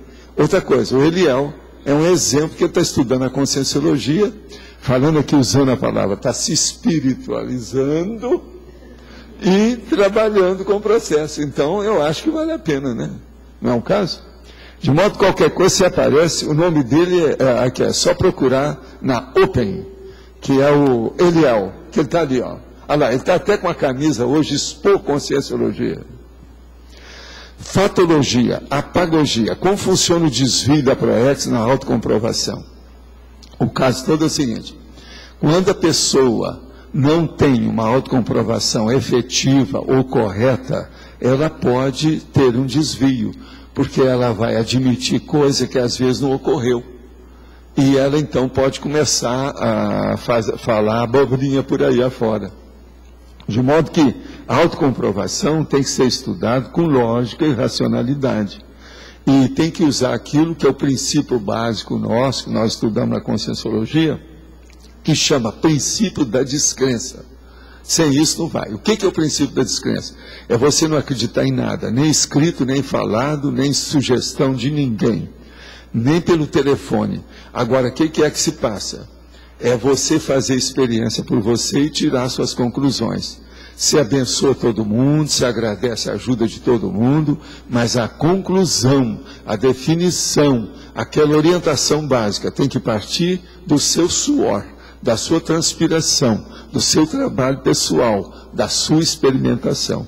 Então, é a autoexperimentação que comanda o nosso processo. Pensa nisso. Autocomprovação é uma autoexperimentação, no caso que nós estamos falando. Esse é o motivo que você deve ter percebido o seguinte: o título do verbete não é comprovação, não, é autocomprovação. É a comprovação feita pela própria pessoa, dentro do princípio da descrença. Gostaria de saber se uma pessoa que tem clarividência espontânea e vê consciência o tempo todo desde a infância, pode dominar esse fenômeno para ver consciência apenas quando quiser. Primeira coisa, esse negócio de ver toda hora mostra que tem algum assédio violento, que isso não pode.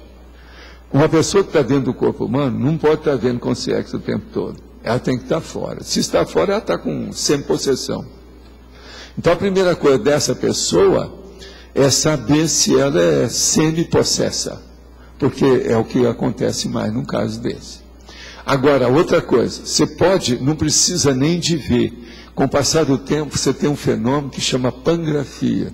Você tem, além de clarividência, tem uma série de coisas que fazem uma conjugação dos fenômenos, visando um objetivo, uma meta, um só. Com isso, a pessoa vê tudo simultaneamente em pouco tempo. É o melhor isso tudo da clarividência. Então, a clarividência, com o passar do tempo, ela fica até secundária no caso. E outra coisa, a sua sinalética energética e parapsíquica, com o tempo, ela se desenvolve de uma tal maneira que você não precisa de ver a consciência, que você é capaz de saber tudo que acontece com ela. Então, é o problema que eu falo da telepatia clarividente. E, às vezes, o processo da clarividência viajoura. Isso tudo está íncito, está na estrutura do problema que eu falo aí, sabe, desse fenômeno mais avançado, que é a pangrafia. Agora, o armamentismo cresce na América do Sul. O Brasil é um exportador de aerobombardeiros e equipamentos militares para a África e Oriente Médio. A região, a América Latina, está perdendo a inocência e se expondo a futuros choques de retorno, sem dúvida. Mas olha, faz muitos anos eu escrevi e falei em curso meu que o Brasil, quando começou a fazer os blindados Urutu, estava começando a arranjar um débito grupo kármico e coletivo. Eu não sei se alguém leu o meu artigo, lembra do meu artigo? Ela lembra. Eu escrevi sobre isso. Isso aí me deu depois até uma entrevista em jornal. Que eles queriam saber o que é que o senhor falou que o Brasil está entrando, como é que é isso? Foi possível expor a situação toda, expor. E tudo foi na base do Urutu. Lembra que um dos blindados que havia no Brasil era o Urutu. E eles começaram a mandar, eles estavam matando gente com Urutu na África, em vários lugares por aí afora. Isso desde aquela época. Foi isso aí, deve ter sido, já começou a criar esse problema que deu as coisas de favela, esse processo do governo paralelo aqui no Brasil, isso tudo se predispôs. Seria esse o interesse legítimo do Brasil pela África e outros países em conflito? Poderia comentar? Olha, isso tudo pode ser. Eu acho que todo país precisa de um departamento realmente ou um ministério de defesa. Ninguém vai discutir uma coisa dessa. Agora, veja bem, eu não estou falando Ministério da Guerra, não. Ministério da Autodefesa, da Defesa. Agora, outra coisa, para ter esse Ministério da Defesa, é bom que tenha uma indústria de armamentos e munições. Isso também faz parte do Ministério da Defesa. Mas eu não estou falando para fazer isso para assolar as guerras e ganhar dinheiro através de arma. Aí é que vem o erro. A hora que começa a fazer essas armas para matar os outros, devido ao vil metal, o país já embarcou. De modo que se amanhã tiver guerra forte por aí afora, vai pegar esse país. Porque nós já estamos entrando nele desde a época do Urutu. Essas guerras intestinas que tem, ou guerra civil que está havendo, igual no Rio, por exemplo, com as favelas, o governo paralelo, isso já... Para mim já é decorrência daquele negócio entende? Dos blindados. Moro em São Paulo e ainda tenho dificuldade de priorizar hábitos voltados à minha autopesquisa e minha rotina devido à minha dispersão. São Paulo, meu chapa. Na página 6, em trinomiologia, a autoconstatação, autocomprovação, autocorreção, que hábito posso desenvolver para conseguir desenvolver minha autopesquisa pessoal diária? A primeira coisa é ver o que você está querendo fazer de pesquisa e depois estudar todos esses termos que nós já temos e técnicas que a gente já explicou. Pega aí uma série, por exemplo, pega os verbetes que estão falando experimentologia e começa a ver o que é, que você vai ver por onde você tem que entrar. Existe uma série de técnicas que eu já dei, listagens de processamentos, o modo da pessoa caminhar com isso mais depressa. É só pegar lá que você pode ver. Professor Valdo. Sim. O senhor podia falar para mim qual que é a relação da velocidade do fluxo do cosmos e a velocidade da evolução da consciência? É a velocidade do fluxo do cosmos. Vamos entender bem o que é isso. O processo do fluxo do cosmos é o seguinte: nós vivemos dentro de um fluxo da vida da própria natureza do cosmos. Por exemplo, nós estamos agora. Se você quiser que escurece, você tem que esperar ainda algumas horas, mais ou menos umas 10 horas para escurecer bem. Vamos supor que seja meia-noite. Se você quiser que o sol apareça, você vai ter que esperar pelo menos 6, 7 horas para o sol aparecer. Então, existe um fluxo no cosmos natural, da própria vida da gente. Tudo é assim. Uma outra coisa, se você está querendo fazer plástica, ainda não está na hora. Você tem que envelhecer mais, porque está muito bonita, cheia de vida. Não é hora disso. Então, veja, olha o fluxo da natureza. Tem que esperar para chegar a hora da plástica. Você está entendendo como é que é? Então, a mesma coisa, nós temos também o fluxo natural da nossa vida, do que a gente pretende, da nossa programação existencial. Agora, o ideal é a gente julgar e casar esse fluxo do cosmos com o fluxo da nossa, vamos dizer, execução da ProEx. Foi o que eu fiz, por exemplo. Eu esperei 2 para 3 ou 4 gerações para poder ampliar o meu trabalho. Enquanto isso, eu arranjei uns bicos, preenchi meu tempo, fiz mais pesquisa, preparei meus livros. Você está entendendo? Tudo, ó. Eu julguei o fluxo de uma coisa com outra. Assim eu faço o tempo todo. Eu vou acumulando as coisas. Por isso que esse negócio, por exemplo, de acumulação, tem gente que pode achar que eu sou uma pessoa que tem mania de colecionar, mas não é bem. A ciência é um conjunto de acumulações, mas só acumulação não quer dizer ciência. Então, há série de decorrências que a acumulação exige. Mas nós temos que acumular fatos. Sem acumulação, ninguém caminha para um conhecimento maior. Então, tem que haver uma retenção acumulada, ou acumulação de retenções, de conhecimento, de memórias. Mas o que mais você ia falar? Eu poderia dizer que, então, o completista é aquele que permanece mais tempo no fluxo do cosmos? É aquele que anda conforme o ritmo da música do cosmos, que é a chamada música das esferas. É justamente esse fluxo. Agora, veja, é aquela pessoa que segue a sincronicidade.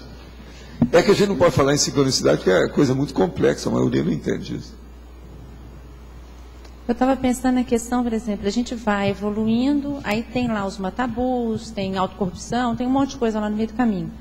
Mas como é que a gente faz para acompanhar a retomada de ProEx e acompanhar esse fluxo? Aí eu comecei a pensar em Melim, quer dizer, a Melim está relacionada com o fato... Melim não entra em programação existencial. Em desvio. Pois é, mas isso aí é mas ela está relacionada... Você não vai fazer uma programação para ter Melim daqui a 5 anos, não é isso. Tudo que é patológico não interessa. Mas se eu Escuta, eu aos 14 anos já sabia o que eu ia fazer. Agora faltavam os detalhes. Mas a parte grossa eu já sabia. E o senhor permanece a maior parte da vida do senhor dentro do fluxo. Nada. Mas agora tem gente que acha, né? Que eu estacionei no tempo. Tem um caso daquele nosso amigo que morava lá em Ipanema e foi embora lá para o MIT. Passa uns anos, ele volta. Quando ele chega, me vê no escritório com as minhas coisas todas. Valdo, mas eu te deixei aí sentado, eu achei que você está sentado do mesmo jeito, está tudo igual. Eu falei assim, você lembra que eu sou arrumado, mas ó, enquanto você esteve fora, eu já escrevi um livro tal, já fiz isso, já fiz aquilo, fiz esse curso, fiz aquilo, tal. Tudo aqui fora dessa mesa. Você está por fora. O que é que você esteve fazendo? Só olhando matéria, só olhando eletronáutica, mais nada. MIT. E ele estudou muito, é um gênio, rapaz. Agora, então, veja, existe isso. Mas eu não, eu estou seguindo devagar e sempre. O javali segue em linha reta, com linearidade pensênica. Desses bichos todos, uns que têm mais linearidade pensênica é o javali, né? Então pensa nisso, veja bem o lado positivo. Agora o patológico não, esse aí não interessa. Você tem que pensar desde já que você vai fazer tudo de uma maneira equilibrada, sadia, cosmoética, correta. E não patológica, ou no acostamento, ou sair do leito da estrada. A pista principal é a que interessa. Como é que fica a ansiedade no estudo aí, pessoal? A ansiedade você tem que acabar com ela em primeiro lugar. Você devia ter começado a conversar primeiro com essa. Como é que eu faço para acabar com a minha ansiedade? Depois que você tem que pensar no resto, porque não adianta nada fazer essas coisas se a pessoa é ansiosa. A ansiedade, por exemplo, ela é que leva hoje, inclusive agora acabou de sair nos jornais, nas revistas, hoje mesmo está lendo, que ele já acha que a ansiedade já é um processo claro da bipolaridade. É o caminho da bipolaridade. Entende? É como se fosse o portal, está querendo entrar. Agora, eu podia falar que a hiperatividade vem antes disso. Então, é hiperatividade, ansiosismo, aí entra a bipolaridade. Então, o problema todo, a pessoa tem que tratar. Isso é a síndrome do ansiosismo, que eu chamo. Tem que parar com isso. Agora, o melhor para você acabar é colocar num papel os seus, vamos dizer, a sua lei pessoal. Então, você põe lá, Carla, até o dia tanto você vai fazer isso. Não interessa o resto. Não, e você põe, não vou ficar ansiosa por causa disso. Acabou. Agora, coloca essa data fatal bem longe, com calma, não exija muito, porque senão dá uma síncope na pessoa, síncope. Entende? Vamos pensar nisso. Primeiro tem que combater essa ansiedade, não tem jeito. Agora, entrega tudo, abre mão. A ansiedade tem que começar assim. Pode falar. Queria, se você pudesse clarear um pouquinho mais, explicar aquilo que você estava comentando com ela sobre decisão e deliberação. Sim. Que tem Deixa eu te explicar. Nós temos a maior força da gente. Você sabe qual que é? Vontade. Vontade. Vontade é a volição. Então, a vontade é o que tudo que você vai fazer depende disso. Se você não tiver vontade, nada sai. Tem que ser a vontade. Agora, na vontade, você vai ter que ter intenção. Eu tenho vontade. Então você pergunta, você tem vontade de fazer o quê? Não é assim que a pessoa tem? Eu tenho uma vontade danada. De quê? Comer uma comida gostosa. Veja, há uma intenção nisso. Comer uma comida e ao mesmo tempo gostosa. Não pode ser qualquer comida. A pessoa pode estar passando fome, mas ela está querendo ter um apetite, vamos dizer, de alto nível. Ela está exigindo. Então, é comer uma comida boa, uma comida gostosa. Isso é a intenção dela. Agora veja, ela, então, falou isso para você. Aí você fala assim, olha, eu aqui tenho uma ambrosia de um lado e tenho um doce de coco do outro. Você, eu quero ambrosia. Ela decidiu. Então você veja, aí teve a vontade, a intenção e teve uma decisão. Aí, na hora que ela vai levantar, você vira para ele e fala assim, não, espera que eu vou servir você. Isso foi a deliberação ou determinação feita por você. Ela então fala assim, não senhor, eu não posso esperar, sei lá se vai pôr o tanto que eu quero. Pegou a ambrosia e colocou na mesa. Ela determinou e ela fez. Entendeu bem o que quer dizer? Então, com isso, ela mostrou que ela tem vontade, ela mostrou que sabe o que quer, e ela mostrou saber fazer também aquilo que ela quer. Que ela não confiou em você. E para mim, eu acho que ela estava pensando que você ia dar uma colher de ambrosia. E ela queria comer a prataiada toda. Então, aí o negócio deu para trás. Então, vocês estão entendendo o que é a determinação aí no caso. Ela deliberou na hora que ela gritou para você. Não, eu como a ambrosia, deixa comigo. Está muito bom, aí eu como direto.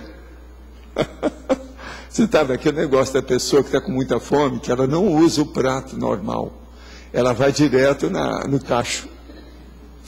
Você está entendendo? Já come na bacia. Então, essa determinação... Eu não uso. Isso aí o cara para mim lá na fazenda. Doutor, eu não gosto de prato, eu gosto de bacia. Mas o que é? Então, essa determinação, deliberação, já é a ação, né, da decisão. A ação é a hora da deliberação, na hora que ela começa a funcionar. É o N do pensene. É o N do pensene.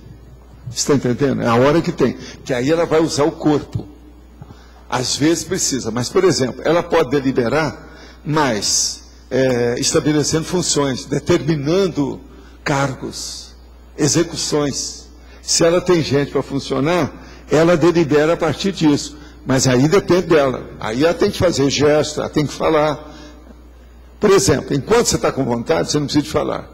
Enquanto você decidiu, você não precisa de falar. A hora que você deliberou, você falou. Você está entendendo o que eu estou falando? Aí já começa, pelo menos, o laringo chakra tem que funcionar. Mesmo que você não fala, tem que mexer, alguma coisa. Você entendeu isso, né? Sim. Com isso, eu acho que ficou mais claro ainda para você, né? Não é possível que você não entendeu isso agora. Professor, aqui na... A deliberação? Não, você pode colocar isso aonde você queira, mas o que eu estou falando é o seguinte, a fisiologia do processo é essa que eu estou dando. Isso é que é o correto, é o normal, é a fisiologia, a função. A função é desencadeada com isso. Você sabe que isso aí é uma das coisas que eu estudo desde a minha adolescência, que eu sempre achei que o processo mais sério... Por exemplo, a hora que eu decidi estudar a consciência, como é que eu vou estudar?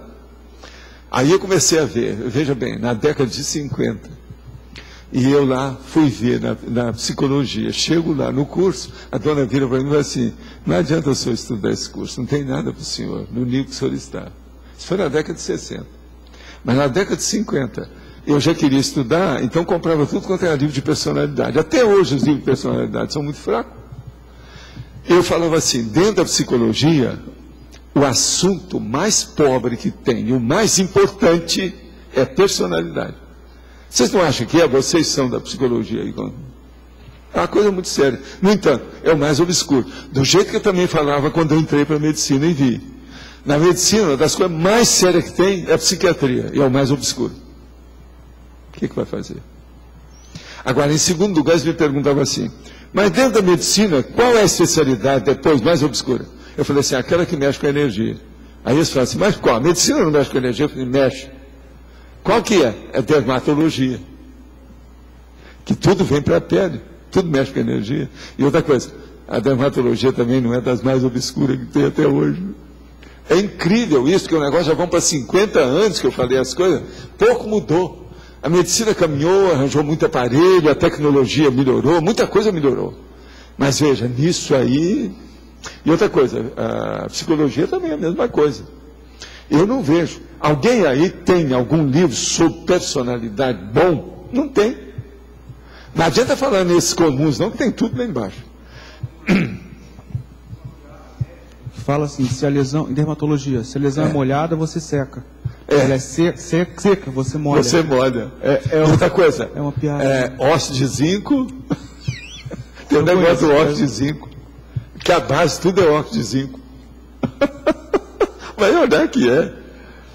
Eu tive um grande professor que estudava isso. Você está entendendo? Um grande professor de dermatologia. Eu tive estudando muito. E outra coisa, como era Uberaba, interior do Brasil, tinha muita doença tropical. Então, o processo de doença tropical e doença dermatose, o que você pensar, a gente via. E foi por isso que eu vi Nicola Flaver, esse negócio todo que mexe com pele, né? Que a maioria de vocês, é aquilo que eu estava falando outro dia, vocês nunca viram isso. Quer dizer, felizes, né? Felizes, que nunca viram esse nível. Agora aqui, com a internet e a televisão de última geração, plasma, Blu-ray, no lugar do DVD, cinema até com 3Ds, vejo que a maioria das pessoas ficam alheias à realidade. A para-realidade, então, passa batida. Será que no futuro próximo poderemos vivenciar a reversão desse fato, com a maioria das pessoas autocomprovando suas vivências, ao invés de ser engolida pelas imagens onipresentes? Ainda tenho esperança. E ele fez uma reticência. Olha, eu também tenho, mas olha, eu acho que isso tudo vai acontecer. Agora, eu só quero lembrar uma coisa para você. Isso não vai acontecer assim, coletivamente, de modo massificador, não. Vai acontecer do jeito que tem acontecido com a Conscienciologia. É marcação por homem, marcação por mulher, um a um. Aquilo vem pingando. A família tem 17 membros, só aquela pessoa que admite. Na outra família tem 50 membros, tem 2 só que admite. E por aí vai. Tem que ser assim. Massificar esse conhecimento para chegar nisso que você está querendo. Olha, paciência. Agora, ó, Ao contrário do que o povo fala, eu não acho que você deve esperar sentado, não.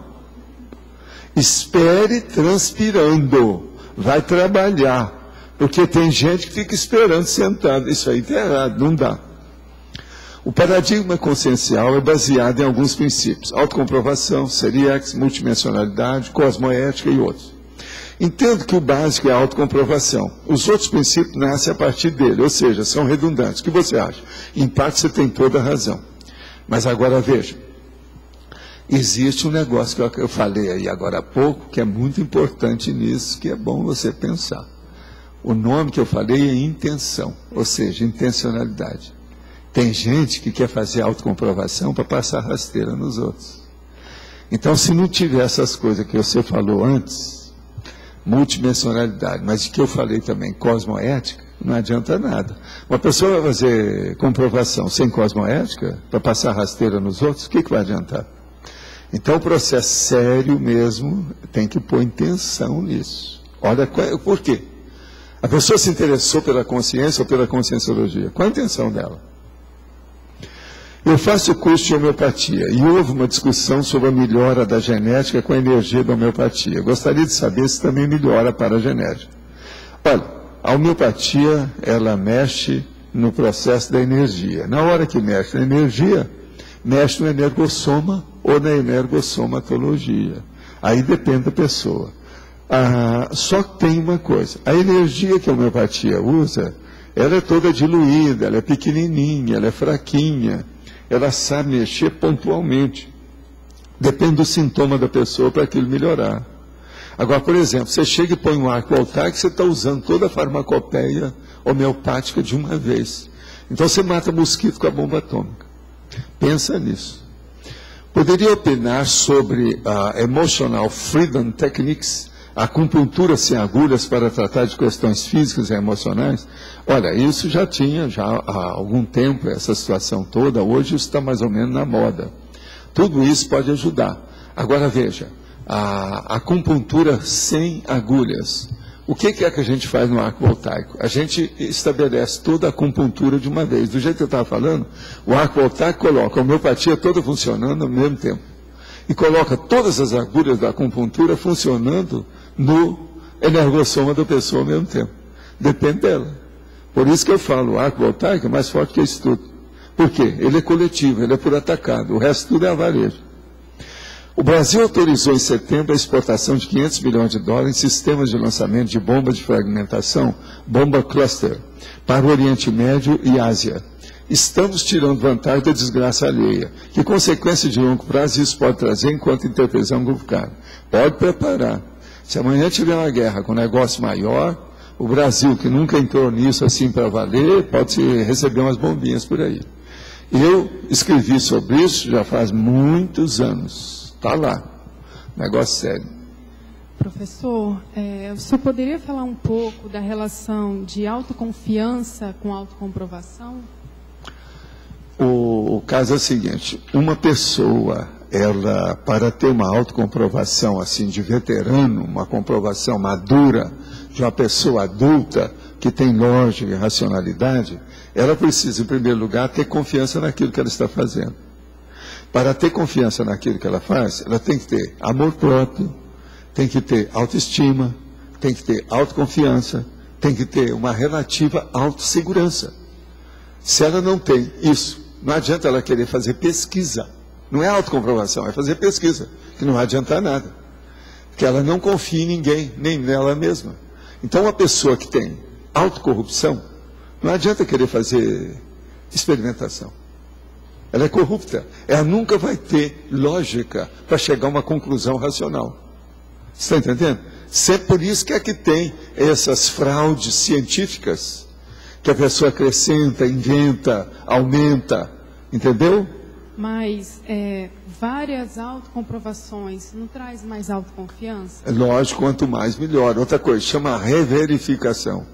Nós precisamos fazer a verificação e depois a reverificação. Tudo é preciso ter isso. Agora, veja, a autoconfiança que eu estou falando, não é bem isso aí não, eu estou falando antes. Você tem que ter confiança naquilo que você está fazendo. Entende? Essa confiança tem que te dar uma convicção, mesmo que tudo isso seja relativo. Mas ela tem que servir para aquele momento evolutivo e para aquele trabalho que você está fazendo. Se eu, por exemplo, não tivesse autoconfiança no que eu faço, como é que eu ia confiar em vocês e fazer tudo isso aqui que nós estamos fazendo? Eu tenho autoconfiança no que eu faço. Agora, veja, eu levo isso a sério, eu não estou brincando com isso. Eu, como rio muito, faço piada das coisas, esse negócio todo, tenho um certo otimismo com as coisas, o povo pensa que eu estou brincando com isso. Eu não estou brincando. Eu sou sério nas minhas coisas. Eu estou dando minha vida para isso. Você está entendendo o que eu quero dizer? Por quê? Eu tenho autoconfiança. Eu sei o que eu estou fazendo. Eu mesmo não falei aqui, ó, eu comecei a ter autoconfiança comigo aos 14 anos. Eu não mudei nada. A base mesmo das minhas coisas não mudaram nada, as bases. O que mudou, por exemplo, nomenclatura, teve que mudar, eu aperfeiçoei isso tudo. Você olha, por exemplo, projeciologia, a primeira edição eu fiz para atingir o povão. Já na outra eu já fiz, já mais avançado, mudei toda a estrutura do texto do livro, a nomenclatura, a orismologia dele, a terminologia. Entende? Para melhorar. Isso tudo é. Agora, é a confiança que a gente vai tendo no processo do povo que você encontra. Então, o problema todo também, muito sério, que é bom você pensar. A gente tem que ter autoconfiança para ter a heteroconfiança a partir de você. Eu não estou falando a heteroconfiança, por exemplo, a confiança de você com você, que para mim é hétero, mas não é isso. É eu ter confiança em você, no que você está fazendo. Entendeu? Então, sem essa autoconfiança, é muito difícil você ter heteroconfiança nos outros. Porque você pode falar assim, não, eu não dou conta de fazer isso, isso aí é só para você. Eu tenho confiança em você. Isso é muito relativo. Porque não é a pessoa que está fazendo. Amanhã acontece qualquer coisa, ela perde totalmente a confiança e aquele desespero.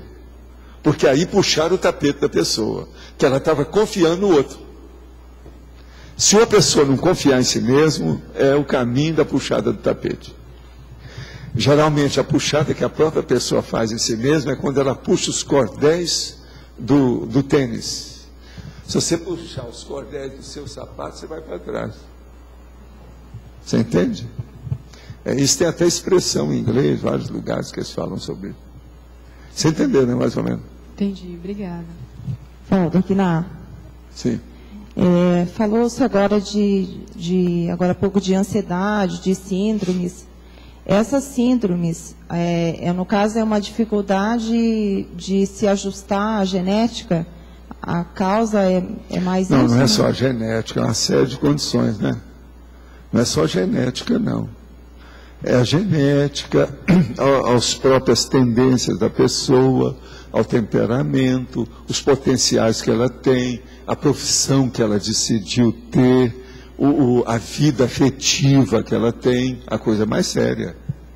A vida social, o processo da sociabilidade pessoal dela, dentro do círculo social. As coleiras do ego sobre ela. O que é que faz as coleiras sociais do ego? Isso tudo tem que colocar aí nesse contexto. A coisa mais séria. Agora, veja, tem que olhar bem a síndrome do ansiosismo. Agora, por exemplo, antes da síndrome do ansiosismo, veja essa que eu chamo do SIA, entende? A sindectopia afetiva. Isso é muito pior. É das maiores bobagens que tem, elas estão dentro da sindectopia afetiva. É besteiras enormes.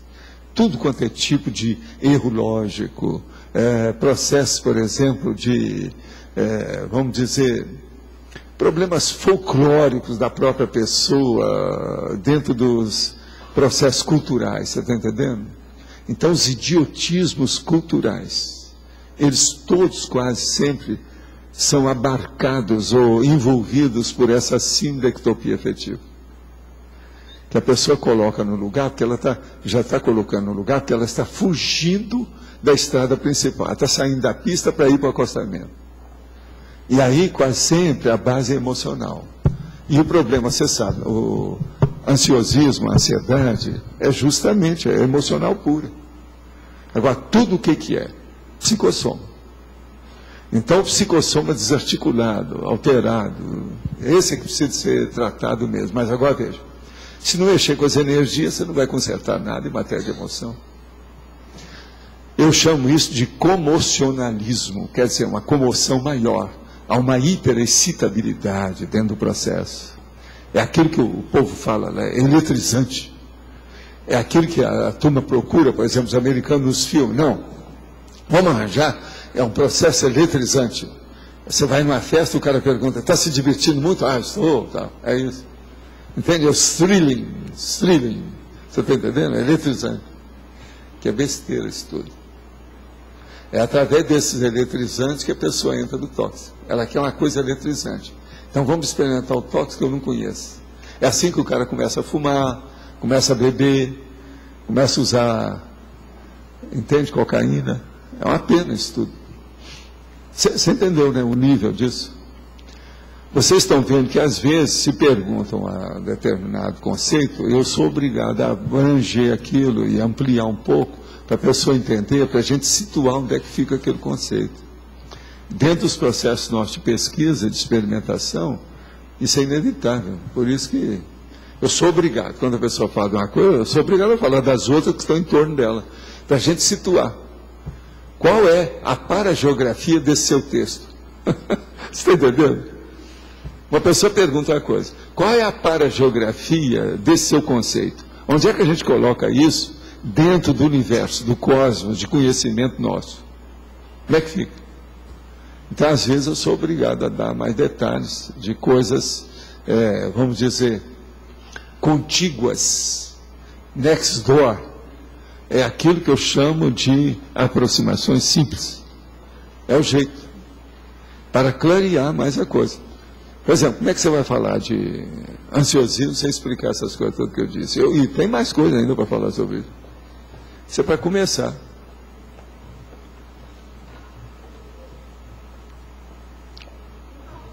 Assediar aqui. Eu quero ter certeza. A falta de segurança é autocorrupção? Depende.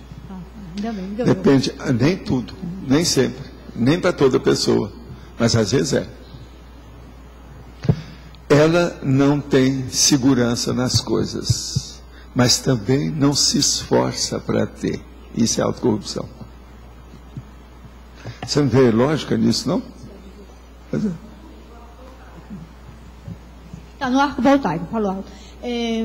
Eu senti de imediato, assim, logo que uma senhora, cabelo branco, a Cecília, não sei o nome dela, ela sentou, eu senti cheiro de flores, mas muitas flores. Parecia que estava caindo pétalas em cima de mim.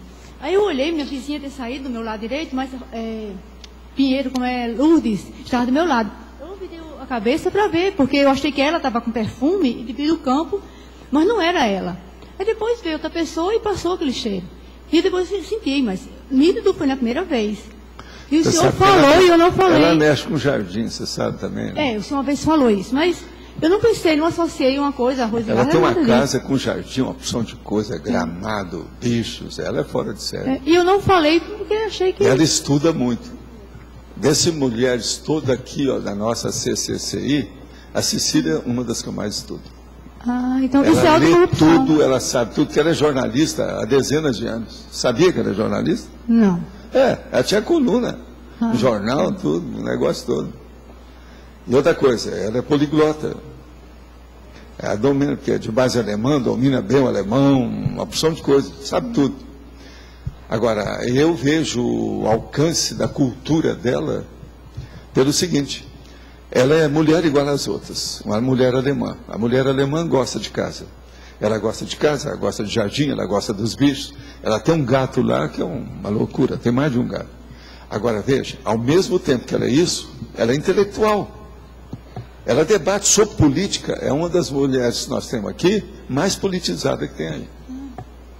Agora, olha, ela engole, se não tiver cuidado, quem aparecer. É uma cabeça. Agora, ela não mostra isso muito, não, pelo jeitão dela. Ela parece uma vovozinha, né, ajudando. Bem simples, né? Mas, olha, se você for à casa dela, você vê o jeito como é que é. A casa dela é retirada, é igual a gente aqui, é mais assim numa zona rural, perto de uma estrada. E o que tem lá dentro não é fácil. Só a biblioteca dela, eu já falei nisso, que eu passei lá para ver, porque eu sabia que era assim.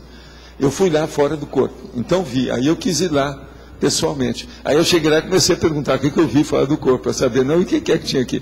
Aí eu rodei a casa dela toda, vi os negócios todos, como é que são. Ela é fora de série nisso. Assim, então agora é autocorrupção. Vai ter. Tá. Você está sem segurança em você. Porque essa sua insegurança vem lá de muito tempo, lá do fim do Judas, lá onde ele perdeu as botas. Sim. Então o negócio é esse. Aqui você tem que recuperar isso tudo. Você está no caminho, é por aí. Você queria falar alguma coisa mais séria? É só sobre a autoconfiança. Nesse verbete aqui, o senhor não coloca a autoconfiança, porque é pressuposto que para a autocomprovação... Autoconfiança, eu já falei, verbete demais, né? Um monte de... Não, se você achar, põe aí. Não estou achando, só para... Olha, autoconfiança, autossegurança. Autossegurança eu trouxe até um verbete aí, lembra? Tem tudo isso já. Eu queria mais entender, quer dizer, eu acho que a autocomprovação já está pressupondo que a pessoa tem autoconfiança. Não, tem que sair de uma pessoa que já tem um certo equilíbrio para fazer pesquisa. Senão, que bobagem é essa? Nós não vamos perder tempo com ela. Tá certo? Então, nossos comerciais, por favor. Obrigada. As pontuações da tertúlia de hoje foram 21 votos online, 21 perguntas respondidas online, 12 perguntas presenciais, 122 assinaturas no livro de presença, 18 praticantes da técnica de Invexis. Após a leitura dos verbetes, vamos ter 5 recados. Marta, Apex, Alexander, Acoplamentário, Maria, Côncius, Juliana, Asinvexis, Eduardo, Amigos. Votação para o verbete de amanhã. Ajuizamento pessoal, circularidade contígua, comunicação modular, cosmopensinização, fato orientador, linha de abertura, macroconsciencialidade, mega tarefa final, palco existencial, parasitismo, personalidade complexa, pertinência evolutiva, polaridade extrema, público-alvo conscienciológico e realização humana. Boa tarde a todos. Em nome da Apex, nós queremos convidá-los para o curso Proexologia. Esse curso visa aprofundar os conceitos sobre a programação existencial. Então, é um ótimo momento para que as pessoas possam estar avaliando o que é a Proex, verificar se você, de fato, entendeu algumas informações que foram passadas. Nós vamos trabalhar com a metodologia embasada em debates, em discussões, estudos de casos. Vamos ter também práticas energéticas e todos estão convidados. Vai ser no próximo mês de maio, dias 16, 17, 23 e 24. São 2 finais de semana sucessivos. Nós contamos com a presença de todos. Obrigada e até mais. Boa tarde a todos. Quero convidá-los para o próximo acoplamentário, que vai ocorrer agora no próximo fim de semana, 24 a 26 de abril. Estaremos eu e o professor Nário Takimoto falando a respeito de estado vibracional, além de toda a dinâmica do acoplamentário. Então, quero fazer esse convite a todos. Boa tarde. Com o objetivo de contribuir com a mudança de patamar evolutivo das Consciências e Consciex, a Consul vai realizar agora o próximo curso Invensor Cobaia, que vai acontecer no dia 5, 6 e 7 de abril. E as inscrições já podem ser feitas aqui na recepção do CAEC e também através do telefone 35252652. Obrigada. Boa tarde. Eu queria divulgar a Biocan, a caminhada bioenergética da Sinvexis, que é um curso sem pré-requisito, que vai acontecer no dia 25, próximo sábado agora, pela manhã, das 8 às 13 horas, no Refúgio Biológico do Itaipu. Então, para quem não conhece, é o Refúgio Biológico, que é um ponto turístico daqui de Foz do Iguaçu, essa é uma oportunidade para conhecer. Nós vamos fazer uma caminhada em trilha ecológica lá, também práticas bioenergéticas. que o ambiente facilita o contato com as energias da natureza, e o objetivo do curso é promover uma soltura das energias, uma desintoxicação holossomática. Então, para quem tem dificuldade também em trabalhar energias em locais abertos, essa é também uma oportunidade. Quem tiver interesse, pode entrar em contato comigo, com o pessoal da Sinvex. Eu vou estar com os recibos agora, pode fazer inscrição também, quem quiser agora comigo. E pode também entrar em contato pelo e-mail cursos@sinvexes.org. Tá, obrigada. Pessoal, nosso recado em relação ao programa Amigos da Enciclopédia, é só um boletim rápido aqui para vocês. Nós estamos com 347 amigos. A gente vem mantendo a média, essa média, desde outubro do ano passado, tá? Então, a gente está conseguindo manter isso. E o que a gente gostaria de pedir é para aquelas pessoas que já conhecem o programa, que já frequentam a tertúlia, que já foram amigas da enciclopédia, que retornem ao programa, se for possível, se for viável, né, dentro das disponibilidades de cada um. Nós temos o nosso projeto de lançar o site e o nosso sistema. Ele está pronto, está na fase de testes, como a gente já comentou aqui, e o nosso prazo aproximado vai ser na metade, mais ou menos, no final da primeira quinzena de maio. Tá? A equipe toda está fazendo uma série de testes. O HoloServer ele já está disponível na função, digamos, no modo beta teste, tá?